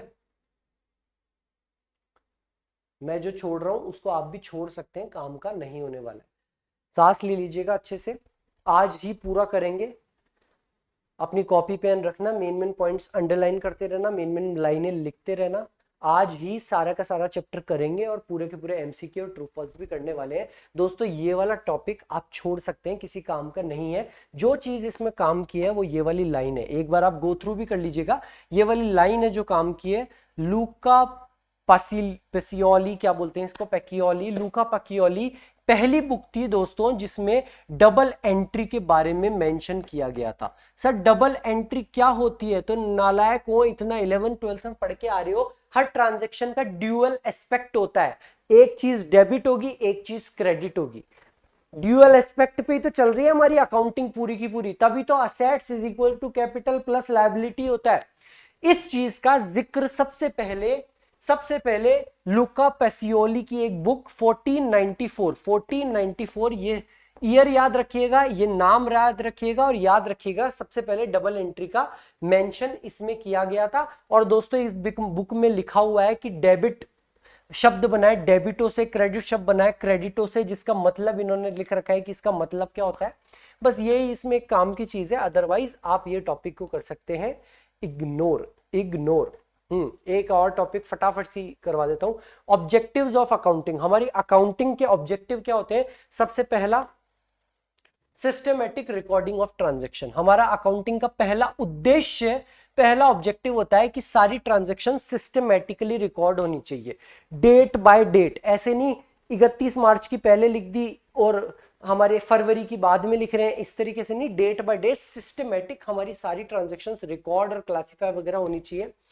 Ascertainment of results of above recorded transactions, जो भी हमने रिकॉर्ड करी है ट्रांजैक्शंस, उसका रिजल्ट क्या है, कितना प्रॉफिट है कितना लॉस है, ये हमको पता होना चाहिए, कितना प्रॉफिट है कितना लॉस है, और हमको आगे लोगों को बताना है। Ascertainment of financial position of the business, हमारी बिजनेस की फाइनेंशियल पोजीशन, उसकी औकात क्या है, ये भी हमको पता करना है, ये भी हमारा ऑब्जेक्टिव है। सर कैसे पता करेंगे फाइनेंशियल पोजीशन का? फाइनेंशियल पोजीशन का हम पता करेंगे दोस्तों बैलेंस शीट से। किससे? बैलेंस शीट से। और रिजल्ट का किससे पता करेंगे? हम पी एंड एल अकाउंट से, कि हमारे कितना प्रॉफिट है कितना लॉस है। और फाइनेंशियल पोजीशन हम पता करेंगे हमारी बैलेंस शीट से। ठीक है दोस्तों, तो क्या क्या ऑब्जेक्टिव हो गया? एक तो रिकॉर्ड रखना है कितना प्रॉफिट है कितना लॉस है, फाइनेंशियल पोजीशन क्या है, providing information to the users for rational decision making, और हमको यूजर्स को इंफॉर्मेशन प्रोवाइड करनी है ताकि वो अपना रेशनल, अपना दिमाग लगा के डिसीजन मेकिंग कर पाए। To know the solvency position, हमारी सॉल्वेंसी पोजीशन क्या है, 2:1, 3:1 जो आप करके आ रहे हो ना, वो सारे रेशियोज वगैरह काम की चीज नहीं है, बस चीजें देखते हुए चलो। ये सब हमारे ऑब्जेक्टिव्स हो गए। अब आओ दोस्तों फंक्शंस ऑफ अकाउंटिंग पे, कुछ फंक्शंस ऑफ अकाउंटिंग है वो भी फटाफट से कर लेते हैं। पहला फंक्शन मेजरमेंट, क्या मेजर करना है हमको? मेजर करना है हमारी पास्ट परफॉर्मेंस से कि हमारी करंट पोजीशन क्या है। पास्ट परफॉर्मेंस बोले तो हमारे पिछले साल 31 मार्च को हम पता कर रहे हैं कि 1 अप्रैल, पिछले हमारे 1 अप्रैल से 31 मार्च तक हमने कैसा करा और हमारी आज की पोजीशन क्या है। Accounting measures past performance of the business entity and depicts its current financial position. Forecasting, हम फोरकास्ट करेंगे कि हम आगे कैसा क्या करने वाले हैं, हम आगे कैसा क्या करने वाले हैं। साथ साथ हम डिसीजन मेकिंग करेंगे कि क्या हमको सैलरी को कट करना चाहिए, क्या हमको और आगे इन्वेस्टमेंट करने चाहिए, बिजनेस को और बढ़ाना चाहिए, क्या हमको वो फैक्ट्री आउटलेट को बेच देना चाहिए, क्या हमको और 10 फैक्ट्री आउटलेट खरीदने चाहिए।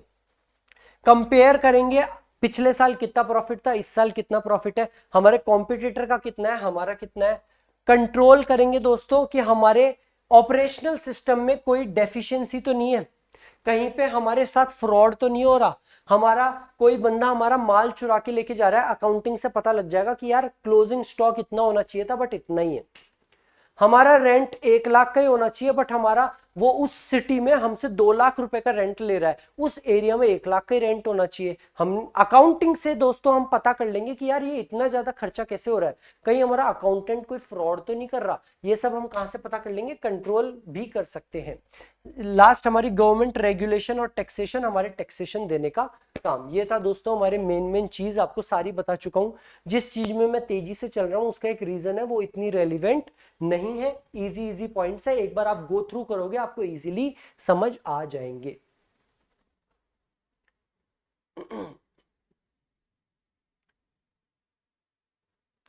ये भी हमने कर लिया है। This is also not much relevant, फिर भी मैं आप लोगों को ये चीज करवा दूंगा। हो सकता है किसी को ये चीज समझ में नहीं आए तो मैं जरूर से करवा दूंगा। हाँ, एक ये पॉइंट लिमिटेशंस ऑफ अकाउंटिंग, इसकी इंपॉर्टेंट भी है। दूसरा, आपको कंसेप्चुअल क्लैरिटी भी होनी चाहिए कि हमारी अकाउंटिंग के फायदे तो कुछ हैं, बट हमारी अकाउंटिंग की कुछ लिमिटेशंस भी होती है। हमारी अकाउंटिंग की कुछ लिमिटेशंस भी होती है। इसको कराने से पहले मैं फटाफट से दोस्तों एक बार पानी पी लेता हूँ। फटाफट से एक बार पानी पी लेता हूँ। पानी पीना क्या है ना दोस्तों, इसलिए जरूरी है, 1 घंटा हो चुका है हमको लगातार बोलते हुए।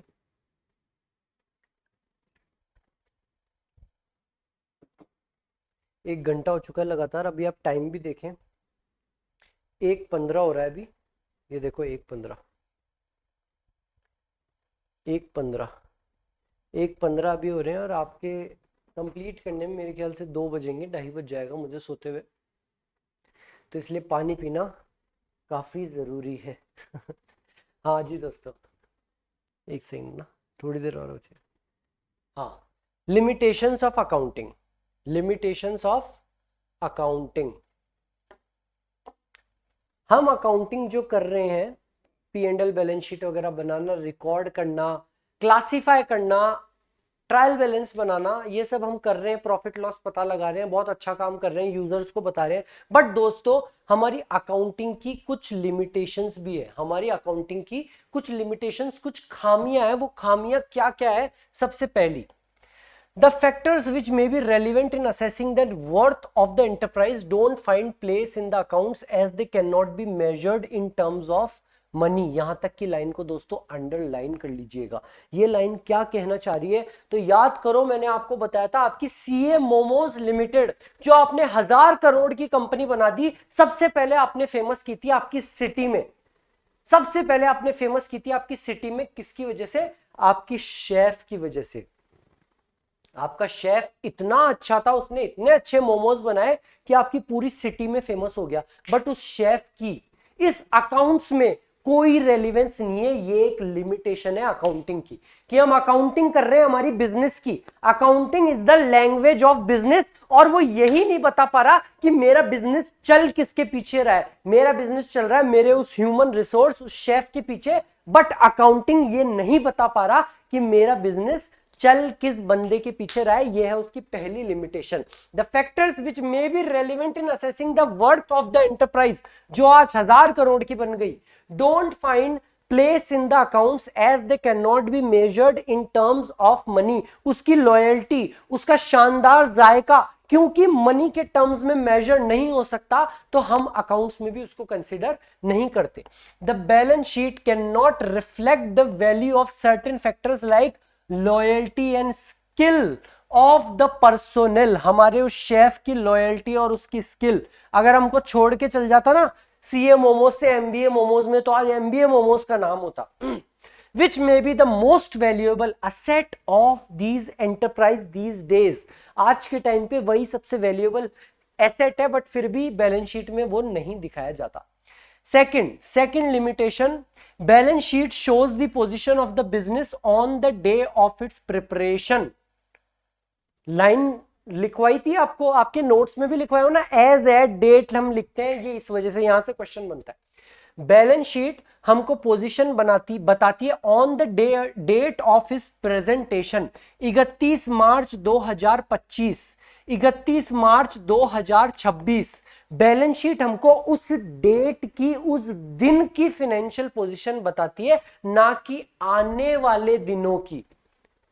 मैं कंपनी में इन्वेस्ट कर रहा हूं, टीसीएस में, रिलायंस में, उसकी बैलेंस शीट को देख के, बट उसकी बैलेंस शीट तो उस दिन की पोजीशन बता रही है। जबकि मैं इन्वेस्ट करना चाहता हूं अपने नेक्स्ट 10 साल सिक्योर रखने के लिए। क्या जरूरी है जो आज की पोजीशन है वो 10 साल बाद भी रहे? 10 साल फ्यूचर में होने वाली पोजीशन बताओ ना मेरे इन्वेस्टमेंट के लिए। बट नहीं, हमको तो उस दिन की पोजीशन बताई जाती है। ये भी अकाउंटिंग की एक लिमिटेशन है। Balance sheet shows the position of the business on the date of its presentation and not the future date. While the users of accounts, मेरे जैसे इन्वेस्टर, मेरे जैसे लैंडर जो पैसा दे रहे हैं, मैं किराए पे माल, मैं सॉरी किराए क्या, मैं क्रेडिट पे माल बेच रहा हूं उनकी बैलेंस शीट को देख के कि फ्यूचर में पैसा दे देंगे, जबकि बैलेंस शीट तो करंट पोजीशन बता रही है, फ्यूचर में कंपनी बंद हो गई तो पैसा मिलेगा। While the users of account are interested in knowing the position of the business in the near future and also in the long run and not for the past date, मेरे को पुराने से कोई लेना देना नहीं है, पुराना आपने 100 करोड़ रुपए कमाए, बाइजूस इतनी बड़ी कंपनी बन गई थी, बीसीसीआई को स्पॉन्सर कर रही थी, फीफा वर्ल्ड कप में BCCI sorry FIFA world cup में बाइजूस स्पॉन्सर कर रही थी, उसकी पास्ट परफॉर्मेंस देख के मैंने बाइजूस के शेयर खरीद लिए। क्यों? क्योंकि अकाउंटिंग मुझको उसका फ्यूचर तो बता ही नहीं रही थी कि ये फ्यूचर में बंद होने वाली है, हमने बस उसकी पास्ट परफॉर्मेंस देखी और उसके शेयर खरीद लिए। ये एक बहुत बड़ी लिमिटेशन है हमारी अकाउंटिंग की। चलते हैं दोस्तों हमारी third limitation, accounting ignores changes in some money factors like inflation. Accounting आपकी इन्फ्लेशन को कंसिडर नहीं करती।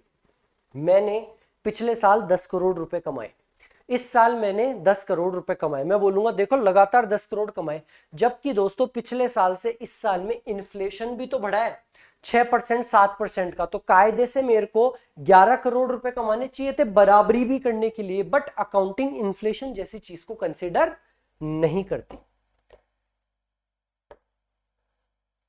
देयर आर, हाँ ये वाला पॉइंट मेरे दोस्तों को करेगा परेशान, अभी वो छोटे बच्चे हैं, अभी अभी पढ़ के आए हैं। There are occasions when accounting principle conflict with each other. आप आगे जाके अपने सीए कोर्स में काफी डिटेल में करेंगे कब कब अकाउंटिंग कंसेप्ट्स एक दूसरे के साथ में कॉन्फ्लिक्ट करते हैं, इसके ऊपर भी मैं आपको 2 घंटे का लेक्चर दे सकता हूं। जनरल अंडरस्टैंडिंग के लिए समझो, हमारी कुछ अकाउंटिंग पॉलिसीज होती है, जैसे कि हिस्टोरिकल कॉस्ट कंसेप्ट याद है 11th क्लास में था, क्या कहता था आपका हिस्टोरिकल कॉस्ट कंसेप्ट?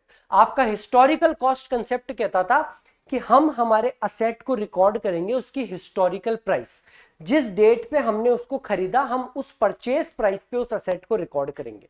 इस वजह से आपने अपने बिजनेस में बिल्डिंग खरीदी थी 1 करोड़ रुपए की, आपने बिल्डिंग खरीदी थी 1 करोड़ की, तो आपकी बैलेंस शीट में वो बिल्डिंग कितने की आ रही होगी सर? 1 करोड़ की। आज उसकी करंट वैल्यू है 100 करोड़ रुपए, आपके उस बिल्डिंग के सामने से हाईवे निकल गया, आज उसकी जमीन की बिल्डिंग की वैल्यू 100 करोड़ है, बट आपकी अकाउंटिंग में कितनी आ रही है? 1 करोड़ रुपए।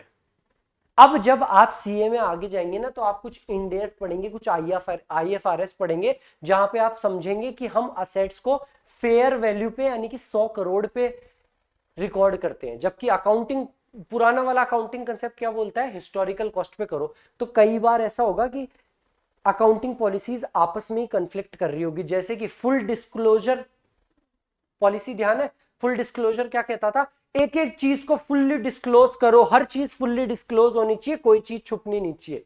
वेयरएज मटीरियलिटी कंसेप्ट क्या बोलता है? केवल इंपॉर्टेंट चीज को, मटीरियल आइटम्स को बताओ।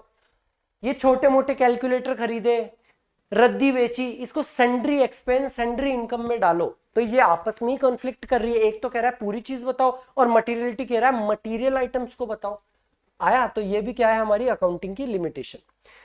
certain accounting estimates depend on the sheer personal judgment। देखो जो कुछ अकाउंटिंग एस्टिमेट्स होते हैं जो दोस्तों जो हमारी जजमेंट पे डिपेंड करते हैं, जैसे कि प्रोविजन फॉर डाउटफुल डेट्स, मैंने बनाया 2% का, आपने बनाया 5% का, इस वजह से आपका प्रॉफिट कम आ रहा है, मेरा ज्यादा आ रहा है, जबकि मेरा जजमेंट है ये। मैंने डेप्रिसिएशन का मेथड फॉलो करा एसएलएम, आपने करा डब्ल्यूडीवी, तो दीज अकाउंटिंग एस्टिमेट्स मेरी जजमेंट के ऊपर है, जबकि जजमेंट पे ये नहीं होने चाहिए। हालांकि कुछ लॉज हमको रिस्ट्रिक्ट करते हैं कुछ पर्टिकुलर उस तरीके से, जैसे इनकम टैक्स आप आगे पढ़ने वाले हो, अभी क्या आपको फालतू में परेशान करूं, इनकम टैक्स एक्ट बोलता है इस तरीके से डेप्रिसिएशन लगाना है, इतने % का लगाना है। Financial statements consider those assets which can be expressed in monetary terms। Human resource, ये मैं पॉइंट आपको कई बार बता चुका हूं, आपका शेफ जिसकी वजह से आपकी सीए मोमोज इतनी बड़ी बन गई, उसको कंसिडर नहीं किया जाता। हम फाइनेंशियल स्टेटमेंट्स में केवल मॉनेटरी टर्म्स में रिकॉर्ड होने वाली ट्रांजैक्शंस को रिकॉर्ड करते हैं। Human resources although they very important asset of the enterprise. आपका शेफ आपके लिए बहुत इंपॉर्टेंट है, आपके एम्प्लॉइज आपके लिए बहुत इंपॉर्टेंट है। आज आपकी इतनी बड़ी कंपनी आपके एम्प्लॉइज की वजह से बनी है, उनकी लॉयल्टी की वजह से बनी है। Are not shown in the balance sheet. There is no generally accepted formula for the valuation of human resources in money terms. आया समझ? इस लाइन को भी अंडरलाइन कर लीजिएगा, जो मैं लाइन अंडरलाइन कर रहा हूं आप भी अंडरलाइन करते हुए चलिएगा. 7th point, different accounting policies for the treatment of same item adds to the probability of manipulation.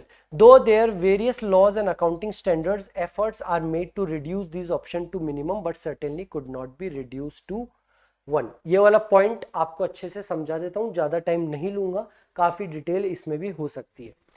अलग अलग चीजें, अलग अलग ट्रीटमेंट, अलग अलग P&L बैलेंस शीट बना सकते हैं. मैं अगर SLM मेथड फॉलो करूंगा तो मेरा प्रॉफिट इतना आएगा, मैं WDV फॉलो करूंगा तो मेरा इतना आएगा. मैं अगर प्रोविजन फॉर डाउटफुल डेट्स को 2% ही लूंगा ना तो मेरा प्रॉफिट बढ़ जाएगा. अगर मैं 5% 6% ले लूंगा ना तो प्रॉफिट कम हो जाएगा, टैक्स कम देना पड़ेगा. हालांकि मैं इस तरीके से प्रॉफिट एंड लॉस को मैनिपुलेट कर सकता हूं. हालांकि बहुत सारे एफर्ट्स करे गए हैं हमारे लॉस के द्वारा, जैसे इनकम टैक्स एक्ट लाया गया, उन्होंने बताया भैया डेप्रिसिएशन इस बेस पे लगाओ, इनकम को इस बेस पे रिकॉर्ड करो, एविडेंस को इस तरीके से रखो. इनकम टैक्स एक्ट लेके आया गया, कंपनीज एक्ट लेके आ गया, बहुत सारे लॉज लेके आए गए. पीएफ को इस हिसाब से काटो, ईपीएफओ एक्ट वगैरह लेके आया, ईएसआई को इस तरीके से काटो, हर चीज एक्ट आ चुकी है हमारे. आया समझ? इन अ नटशेल अगर मैं संक्षिप्त रूप में बोलूं, it can be said that the language of accounting has certain practical limitations and therefore the financial statement should be interpreted carefully, keeping in mind all various factors influencing the true picture. Next है दोस्तों role of accountant in the society. Role of accountant, आप जैसे chartered accountant जो आप बनेंगे तो आपका क्या रोल होगा. सबसे पहले इंपॉर्टेंट बात, आप लोग काफी प्रेस्टिजियस होंगे. ये कह रहा है, ये बात ये यहाँ पे क्या कह रहा है कि आप लोगों की इज्जत बहुत होगी. जैसे डॉक्टर्स वगैरह की इज्जत होती है, ऐसी अकाउंटेंट्स की भी इज्जत बहुत है, क्योंकि बड़े बड़े बिजनेसमैन भी उनको सीए साहब करके बुलाते हैं कि यार ये हमको बताएगा कि किस तरीके से हमको बिजनेस करना है, कैसे हमको प्रॉफिट को बढ़ाना है. तो आप लोगों की इज्जत तो काफी है, बट आप क्या क्या सर्विसेज देंगे. सर क्या क्या सर्विसेज देंगे मतलब हम उनकी अकाउंटिंग करेंगे. केवल दोस्तों सीए का काम अकाउंटिंग का ही नहीं होता है, केवल उसका काम अकाउंटिंग का ही नहीं होता है. आप लोग सीए बनने के बाद में क्या क्या काम कर सकते हैं, कुछ उसकी झलक ले लीजिएगा. साथ साथ में आपके कोर्स वाइज भी ये क्वेश्चन इंपॉर्टेंट है, यहाँ से क्वेश्चन बनेंगे. एरियाज ऑफ सर्विस आप क्या क्या कर सकते हैं. सबसे पहला maintenance of books of account. खोल लीजिएगा इस पेज को और अंडरलाइन भी कर लीजिएगा. पहला काम क्या होगा आपका, maintenance of books of accounts. Books of account, journal, ledger, trial balance, P&L balance sheet को मेंटेन करना. सर हम जर्नल लेजर थोड़ा ना बनाएंगे दोस्तों, सच बात बताऊं तो ये जो जर्नल लेजर ये है ना, ये तो बस आपकी कंसेप्चुअल क्लैरिटी के लिए था. असल लाइफ में आप जर्नल डालोगे और उधर P&L बैलेंस शीट बना हुआ मिलेगा. कभी अब अगर आप लोगों का बिजनेस हो तो जाइएगा, छोटे से छोटी कंपनी भी टैली सॉफ्टवेयर देखते हैं, जर्नल डालते हैं, P&L बैलेंस शीट बनता है. बड़ी से बड़ी कंपनी भी पीओ बनाते हैं, जर्नल डालते हैं, एंट्री डालते हैं और पूरे के पूरे अकाउंट्स, फाइनेंशियल स्टेटमेंट तैयार मिलते हैं. तो हमारा पहला काम क्या है दोस्तों, maintenance of books of account. Obviously हम अकाउंटिंग सीख रहे हैं इतना तो हम ये मेंटेन कर सकते हैं. दूसरा हमारा काम पे स्टैट्यूटरी ऑडिट. स्टैट्यूटरी ऑडिट सबसे इंपॉर्टेंट काम एक सीए साहब का, स्टैट्यूटरी ऑडिट. दोस्तों हर एक लिमिटेड कंपनी को, जो भी लिमिटेड कंपनी है उनको लॉ के द्वारा it is a statutory requirement. Statue, ये स्टैच्यू का मतलब पता है क्या होता है. मैं क्यों आपको लॉ पढ़ाने लग गया यार, ये आपकी लॉ की मैम आपको अच्छे से पढ़ाएगी. एक बच्चा मुझे बोल रहा था कि सर आप लॉ क्यों नहीं पढ़ाते. दोस्तों मेरी पर्सनैलिटी थोड़ी सी क्रिमिनल वाली है, इसलिए मैं लॉ नहीं पढ़ाता, ठीक है, इसलिए मैं अकाउंट्स पढ़ा रहा हूं. स्टैच्यू का मतलब होता है दोस्तों लॉ. तो एक स्टैट्यूटरी रिक्वायरमेंट है, यानी कि लॉ की रिक्वायरमेंट है कि जितनी भी लिमिटेड कंपनीज है उनको अपने अकाउंट्स को ऑडिट करवाना पड़ता है. सर ऑडिट का मतलब क्या होता है दोस्तों, आप लोगों ने तो अपने अकाउंट्स बना लिए, सीए मोमोज लिमिटेड के आपने अकाउंट्स बना दिए, 1000 करोड़ के हमारी कंपनी है और हमको 100 करोड़ रुपए का लॉस है, कोई टैक्स नहीं देंगे, लॉस हुआ हमको 100 करोड़ रुपए का. सरकार बोलेगी ऐसे कैसे, तुमने बोल दिया हम मान ले, हमारा बंदा ऑडिट करेगा तुम्हारी कि क्या तुमने अकाउंट सही बनाए हैं कि नहीं बनाए. कौन बंदा, CA. Only and only a CA have the right to audit any limited company. सुना होगा ना मोदी जी का स्टेटमेंट कि एक सीए के साइन तो प्राइम मिनिस्टर के साइन से भी ज्यादा इंपॉर्टेंट है। वो उन्होंने इसीलिए कहा था क्योंकि अगर हम किसी कंपनी की बैलेंस शीट पे साइन कर दें कि ये अकाउंट्स एकदम सही है, यानी कि हमने उसकी स्टैट्यूटरी ऑडिट कर दी कि ये एकदम सही इन्होंने बनाया है, सही तरीके से P and L balance sheet बनी है। तो हमारा काम क्या है दोस्तों, स्टैट्यूटरी ऑडिट में अंडरलाइन कर लीजिएगा, every limited company is required to appoint a chartered accountant और a firm of chartered accountants, और कोई नहीं, सीए ही होना चाहिए, as their auditor. Sir CA में हो सकता है, नहीं हो सकता, केवल और केवल सीए ही हो सकता है। As their auditor who are statutorily, law की वजह से, required to report each year, हर साल, वेदर इन देयर ओपिनियन, हमारे ओपिनियन में, हम ऐसा नहीं कह रहे सही है, हमारा ओपिनियन बता रहे, whether in their opinion the balance sheet shows a true and fair view, a true and fair view of the state of affairs of the balance sheet date, and the profit and loss account shows a true and fair view of the P and L of the year. मेरे को रहा नहीं जा रहा दोस्तों, वैसे तो मुझे छोड़ देना चाहिए था, बट रहा नहीं जा रहा, ये जो ट्रू एंड फेयर व्यू है ना, ये आप आगे जाके इंटर में तो पढ़ोगे, पूरा का पूरा चैप्टर आएगा आपका ऑडिट। फिर भी बता देता हूं दोस्तों, ट्रू एंड फेयर का मतलब क्या होता है। आप जब सीए बन जाएंगे तो आप भी बड़ी बड़ी कंपनीज की स्टैट्यूटरी ऑडिट करेंगे और आप बताएंगे कि क्या उनकी पी एंड एल और balance sheet true and fair view show कर रहे हैं क्या। क्या बोला मैंने, true and fair, true and fair. True and fair का मतलब बताऊं क्या होता है, ट्रू का मतलब होता है सच और फेयर का मतलब होता है उचित। याद रखिएगा, क्या पता आपके ऑडिट के सर भी ऐसे समझा पाए कि नहीं समझा पाए। ट्रू का मतलब होता है सच और फेयर का मतलब होता है उचित। आप केवल ये नहीं बताएंगे कि कंपनी, आपके ओपिनियन में कंपनी की P and L balance sheet सही है क्या, आप ये भी बताएंगे कि वो सही और उचित भी है क्या। क्योंकि सही कहने में तो काफी सारी घपलेबाजी हो सकती है। महाभारत का वो एग्जाम्पल ध्यान है, जब द्रोणाचार्य को कहा जाता है कि अश्वत्थामा मर गया है, वो बात सच थी पर उचित नहीं थी। अश्वत्थामा मरा था पर एक हाथी, एक अश्वत्थामा नाम का हाथी मरा था, तो वो बात सच थी पर उचित नहीं थी। इसलिए हम एज ए सीए ट्रू, सच तो बोलेंगे, साथ साथ में उचित भी बोलेंगे। We will give a true and fair opinion, true and fair view कि वेदर पी एंड एल और बैलेंस शीट सही बने हैं कि नहीं बने हैं। हाँ जी दोस्तों, स्टैट्यूटरी ऑडिट मैंने आपको बताया। उसके बाद में एक पॉइंट है इंटरनल ऑडिट। सर अब ये इंटरनल ऑडिट क्या होता है दोस्तों, स्टैट्यूटरी ऑडिट तो होती है एक लॉ की रिक्वायरमेंट। इंटरनल ऑडिट आसान भाषा में समझ लो, बड़ी बड़ी कंपनीज जानना चाहती है कि क्या हमारा काम सब सही चल रहा है, कोई घपलेबाजी वगैरह तो नहीं हो रही, कैसे हम हमारी चीजों को इंप्रूव कर सकते हैं, तो वो भी एक सीए को हायर कर सकते हैं एज देयर इंटरनल ऑडिटर। जब मेरा इंटर क्लियर हुआ था, मेरी जो पहली ऑडिट थी दोस्तों, वो इंटरनल ऑडिट ही करने गया था। हमारे एक साड़ी का एक बहुत बड़ा शोरूम था जयपुर में, हालांकि वो बंद हो गया। ऐसे मत कहना सर आप इतने पनौती हो कि वो शोरूम ही बंद हो गया। मेरी पहली जो ऑडिट थी वो इंटरनल ऑडिट ही थी। इंटरनल ऑडिट में हमारे पास में कोई स्टैट्यूटरी अधिकार नहीं है उसकी बैलेंस शीट पे साइन करने का, बट हम क्योंकि इतने दिमाग वाले हैं कि हम इंटरनल ऑडिट करते हैं कि आपकी सब चीजें सही चल रही है कि नहीं चल रही, आप कैसे अपने प्रोसेसेस को इंप्रूव कर सकते हैं। थर्ड है दोस्तों टैक्सेशन। हमने क्या क्या चीजें करी, आप क्या क्या सर्विस देंगे। एक तो आप मेंटेन करेंगे बुक्स एंड अकाउंट्स को, अकाउंटिंग का काम। एक आप स्टैट्यूटरी ऑडिट करेंगे, हमारे सीए साहब साइन करते ही कि भाई बैलेंस शीट एकदम सही है। एक आप इंटरनल ऑडिट कर सकते हैं कि आपका इंटरनली मैटर सब सही है कि सही चल रहा है कि नहीं चल रहा है। चौथा है दोस्तों टैक्सेशन। सर टैक्सेशन में हम क्या करेंगे, मान लो दोस्तों कोई बंदा है जिसके पास में जीएसटी की कोई एक फ्रॉड, जीएसटी के साथ नोटिस आ गया कि 100 करोड़ रुपए का, बोले आपने जीएसटी का घपला करा है, ये करा है। 100 करोड़ रुपए देख के तो वो घबरा जाएगा ना, बोले यार क्या करूं, वकील के पास में भी नहीं जा सकता, वकील को इतनी नॉलेज ही नहीं होती है। तो वो किसके पास आएगा, वो आएगा सीए साहब के पास कि सीए साहब ये टैक्सेशन मैटर देखिए ना, मेरे को इनकम टैक्स का नोटिस आ गया है, मेरे को जीएसटी का नोटिस आ गया है। तो आप साथ साथ में ये सारी सर्विसेज भी प्रोवाइड कर सकते हो लोगों को टैक्सेशन के बारे में बता के, क्योंकि आप डिटेल नॉलेज लेने वाले हो अपने टैक्स वगैरह हर एक चीज की। An accountant can held taxation matters of a business और ए पर्सन, कोई और पर्सन का भी, and he can represent that business और person before the tax authorities.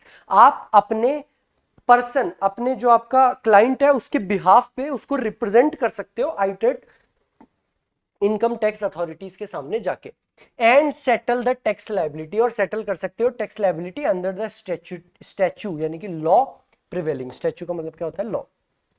और आप क्या सर्विस देंगे? आप देंगे दोस्तों management accounting and consultancy services. जो सबसे ज्यादा हॉट टॉपिक है ना आजकल, बच्चे बोलते हैं सर हम मैनेजमेंट कंसल्टेंट बनेंगे।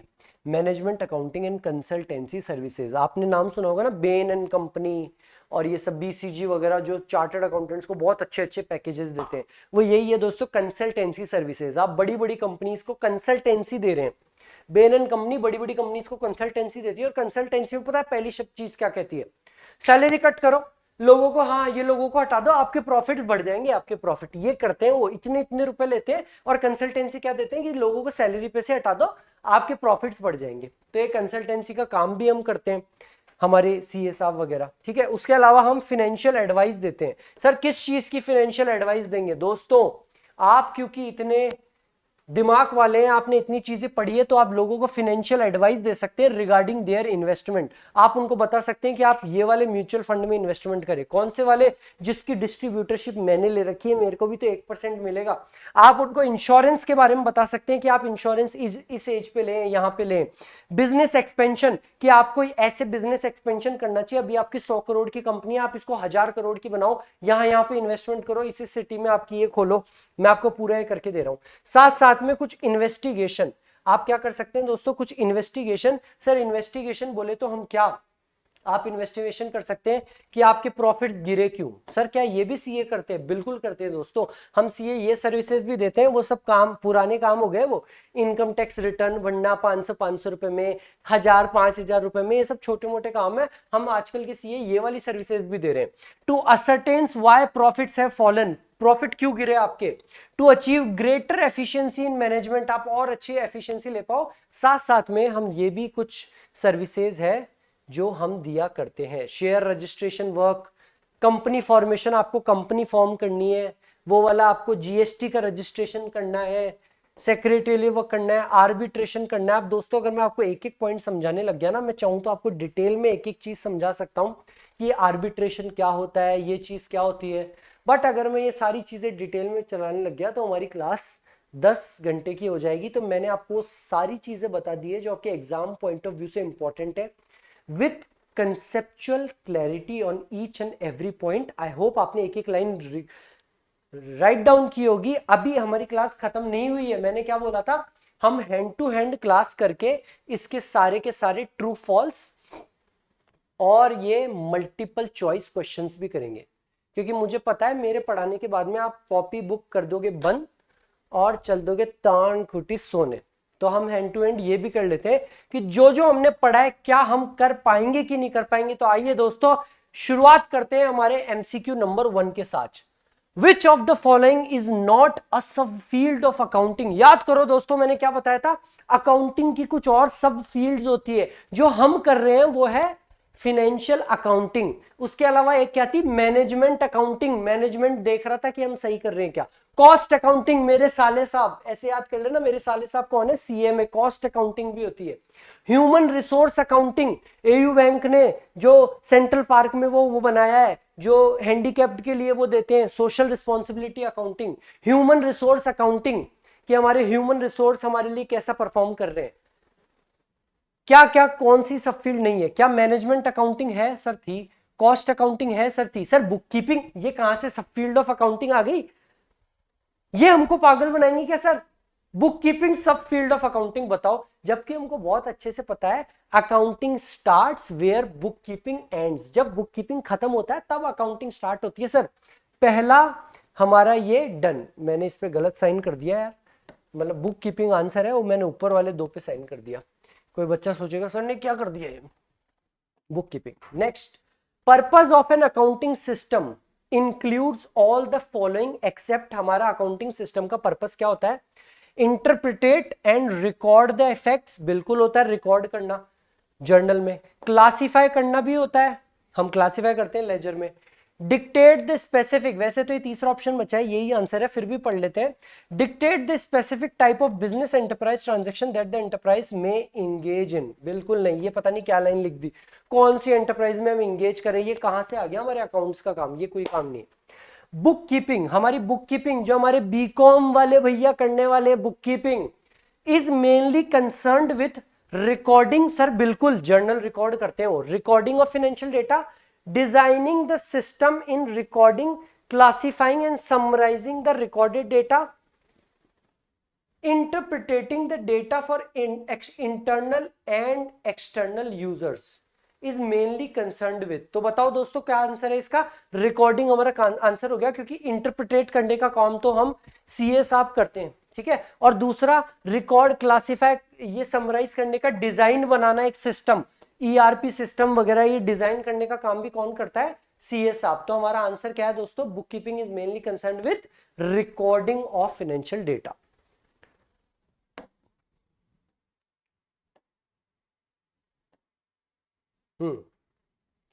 All of the following are functions of accounting. हमारे अकाउंटिंग के क्या क्या फंक्शंस थे, हमने बहुत सारे फंक्शन पढ़े थे। एक उसमें डिसीजन मेकिंग था, बिल्कुल था, हम डिसीजन मेकिंग कर रहे थे, हम फोरकास्ट कर रहे थे, हम मेजर कर रहे थे, हम गवर्नमेंट को टैक्स दे रहे थे, बट उसमें कहीं भी लेजर पोस्टिंग नहीं था। अकाउंटिंग का काम नहीं है लेजर पोस्टिंग का, लेजर पोस्टिंग किसका काम है, बुक कीपिंग का। आई होप आपको चीजें समझ में आ रही होगी, चीजों को कनेक्ट करते हुए चलना। अकाउंटिंग किसका काम है, decision making, forecasting, but ledger posting book keeping का काम है। तो हमारा आंसर हो गया लेजर पोस्टिंग।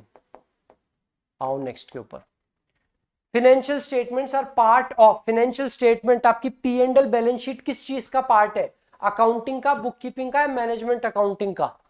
सर बहुत आसान सर, अकाउंटिंग का पार्ट।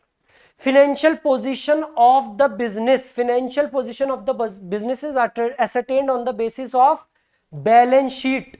मैंने क्या बताया था, फाइनेंशियल पोजीशन, बिजनेस की औकात किससे पता लगती है, बैलेंस शीट से, कि हमारी कितनी असेट और कितनी लायबिलिटी है। अगर लायबिलिटीज ज्यादा है यानी कि हमारी बिजनेस की औकात थोड़ी सी गड़बड़ हो रही है, हमारी फाइनेंशियल पोजीशन खराब है।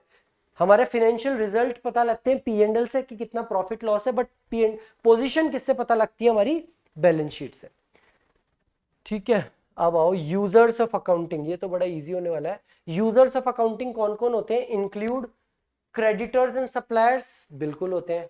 लेंडर्स, कस्टमर्स, सर ये भी होते हैं। कस्टमर तो आपने डिटेल में समझाया था नाइकी के शूज वाला एग्जांपल देके, और इस पैनल का एग्जांपल देखिए, याद रहेगा हमको। तो आंसर है बोथ ए एंड बी, ठीक है। ये गलती मत कर देना, क्रेडिटर तो थे, कस्टमर को क्या काम है, बच्चे इस पे कस्टमर साइन कर जाते हैं, ठीक है। तो हमारा बोथ ए एंड बी हो गया आंसर।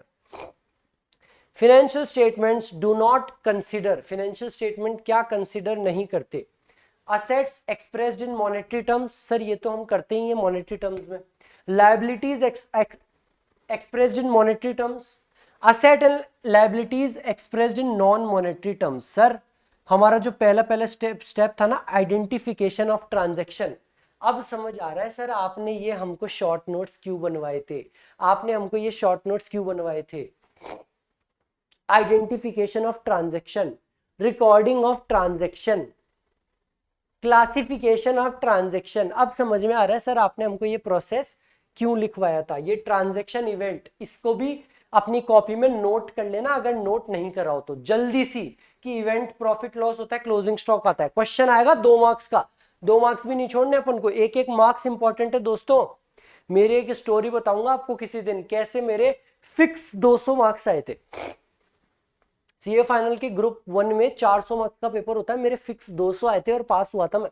तो एक एक मार्क्स इंपॉर्टेंट है, 2 मार्क्स का सीधा सीधा एमसीक्यू आएगा, लिख लो ट्रांजैक्शन क्या होता है, इवेंट क्या होती है। उसके बाद में मैंने आपको बताया था process of accounting, identification of transaction में मैंने आपको बताया था 2 पॉइंट, कौन कौन से ट्रांजैक्शंस को रिकॉर्ड करते हैं, एविडेंस बेस्ड और मॉनेटरी इन नेचर। मुझे पता है आप में से आधे लोगों ने इसको लिखा नहीं था कि सर तो कुछ समझा रहे हैं फिर देख लेंगे, लिख लो, स्क्रीनशॉट ले लो, जल्दी सी स्क्रीनशॉट ले लो और अपने शॉर्ट नोट्स में लिख लो।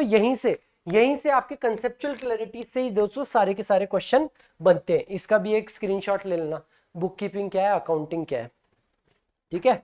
फिर एक स्क्रीनशॉट ले लो इसका, balance sheet as a date होती है, फाइनेंशियल पोजीशन बताती है। चलो आओ दोस्तों, हमारा ये हो गया नॉन मॉनेटरी टर्म्स में वो वाले हमारे पॉइंट से। अब चलो ये क्या है, हा इवेंट वाला स्क्रीनशॉट दिलवाया और देखो क्वेश्चन भी आ गया। On January 1 Sohan paid rent of 5000। Sohan ने रेंट दिया। This can be classified as transaction. ये क्या है दोस्तों, एक एक्ट है। रेंट देना, सैलरी देना, माल खरीदना, माल को बेचना, ये सब एक एक्ट है। इस एक्ट की वजह से जो चीज होती है वो होता है इवेंट। एक्ट करना तो हमारा ट्रांजैक्शन है, बट हैपनिंग ऑफ एक्ट की वजह से जो हमारी रिजल्ट हो रहा है वो होता है हमारा event. So this is the transaction. On March 31 2022 after sale of goods worth ₹2000 he is left with the closing inventory of ₹10,000। हमने दोस्तों एक सेल करी 2000 की और फिर हमारी क्लोजिंग स्टॉक बचा 10,000 रुपए का। ये चीज क्या है, this is an event, a transaction और a transaction as well an event. This is an event. लोग बाग बच्चे इसी में कंफ्यूज रहते हैं कि ये क्या है सर, पता नहीं क्या क्या पूछते हैं, बट कंसेप्चुअल क्लैरिटी आप रखेंगे तो एक एक चीज बहुत ईजी है। ट्रांजेक्शन्स क्या होते हैं, हमारी machine, rent, salary, sales, purchase करना, और इवेंट क्या होता है, इनकी वजह से प्रॉफिट का होना, लॉस का होना, क्लोजिंग स्टॉक का होना। हमने परचेज करा, 10,000 का माल परचेज करा, 8,000 का माल बेचा तो 2,000 का माल बच गया। This is an outcome of an act. ये ट्रांजैक्शन का आउटकम है कि हमारा माल बच गया। अगर हम सेल्स कर देते ना पूरी पूरी तो आउटकम, माल बचता ही नहीं, आउटकम कुछ भी नहीं होता। बट क्योंकि हमने 10,000 का माल खरीदा, 8,000 का ही बेचा, तो 2,000 का जो माल बचा है दोस्तों, ये भी हमारा क्या है, आउटकम ऑफ एन एक्ट है। So this is an event. ये क्या है दोस्तों, हमारा event. Which of the following is not a business transaction? कौन सी business transaction नहीं है? Bought a machine of 10,000 for business, बिल्कुल है। Paid towards salaries of employees, sir बिल्कुल है। Paid son's fees from her personal bank account, आपने अपने बेटे की फीस पे करी, ये आपकी ड्रॉइंग्स है, वो भी आपके पर्सनल बैंक अकाउंट से, तो इसका तो बिजनेस में कोई लेना देना ही नहीं है। इसका तो बिजनेस में कोई लेना देना ही नहीं है। मैं आपको बता दूं, क्वेश्चन आपको ऐसे भी कंफ्यूज कर सकता है। यहां पे अगर मैं लिख दूंगा ना, paid son's fees from business bank account, ये भी एक ट्रांजैक्शन है, ड्रॉइंग्स की ट्रांजैक्शन। बट मैंने मेरी ड्रॉइंग्स करी, मेरे बच्चे की फीस को पे करा, मेरे पर्सनल। आप लोगों को ये चीज बहुत अच्छे से पता होनी चाहिए, 11th क्लास की ये चीज थी। बिजनेस अलग है और हम अलग हैं। बिजनेस अलग है और हम अलग है। पहली क्लास में बताते हैं आपकी 11th क्लास सर, नहीं तो आपके अकाउंट समझ में ही नहीं आएगी कि बिजनेस हम अलग। हालांकि बिजनेस हमारा है, जो बिजनेस में प्रॉफिट हो रहा है हमारा, लॉस हुआ तो हमारा, बिजनेस बंद हुआ तो हमारा नुकसान, चला तो हमारा फायदा।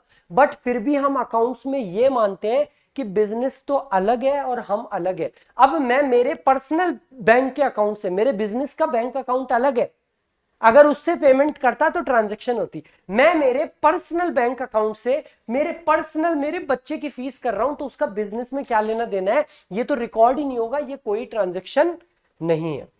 Which qualitative characteristic of accounting information is reflected when accounting information is clearly presented? जब accounting information clearly present की जाएगी तो हमारे P&L बैलेंस शीट अंडरस्टैंडेबल होंगे, ये इसका आंसर है। ये शायद इन्होंने कैरेक्टरिस्टिक ऑफ अकाउंटिंग पहले जो आया करता था उसमें से ये एमसीक्यू चिपका दिया, जबकि अभी वो हमारे कोर्स का पार्ट नहीं है। आई होप आपको चीजें समझ में आई होगी। लगे हाथ आपको ये भी करवा दूं, ट्रू एंड फॉल्स। चलो सर करवाई दो अब हैंड टू हैंड, खुद से तो हमको बड़ा जोर आता है। पहला, there is no difference between book keeping and accounting. अरे सर बिल्कुल फॉल्स, आपने हमको बड़े डिटेल में समझा दिया। बुक कीपिंग तो हमारे बीकॉम करने वाले भैया करेंगे, नॉर्मल रिकॉर्डिंग का काम। हम है सीए साहब, हम करने वाले अकाउंटिंग का काम। Management accounting covers the preparation and interpretation of financial statements and communication to the users of account. False sir, false क्यों? क्योंकि बेटा ये फिनेंशियल स्टेटमेंट्स को प्रिपेयर करना और कम्युनिकेट करना, ये सब फिनेंशियल अकाउंटिंग का पार्ट है।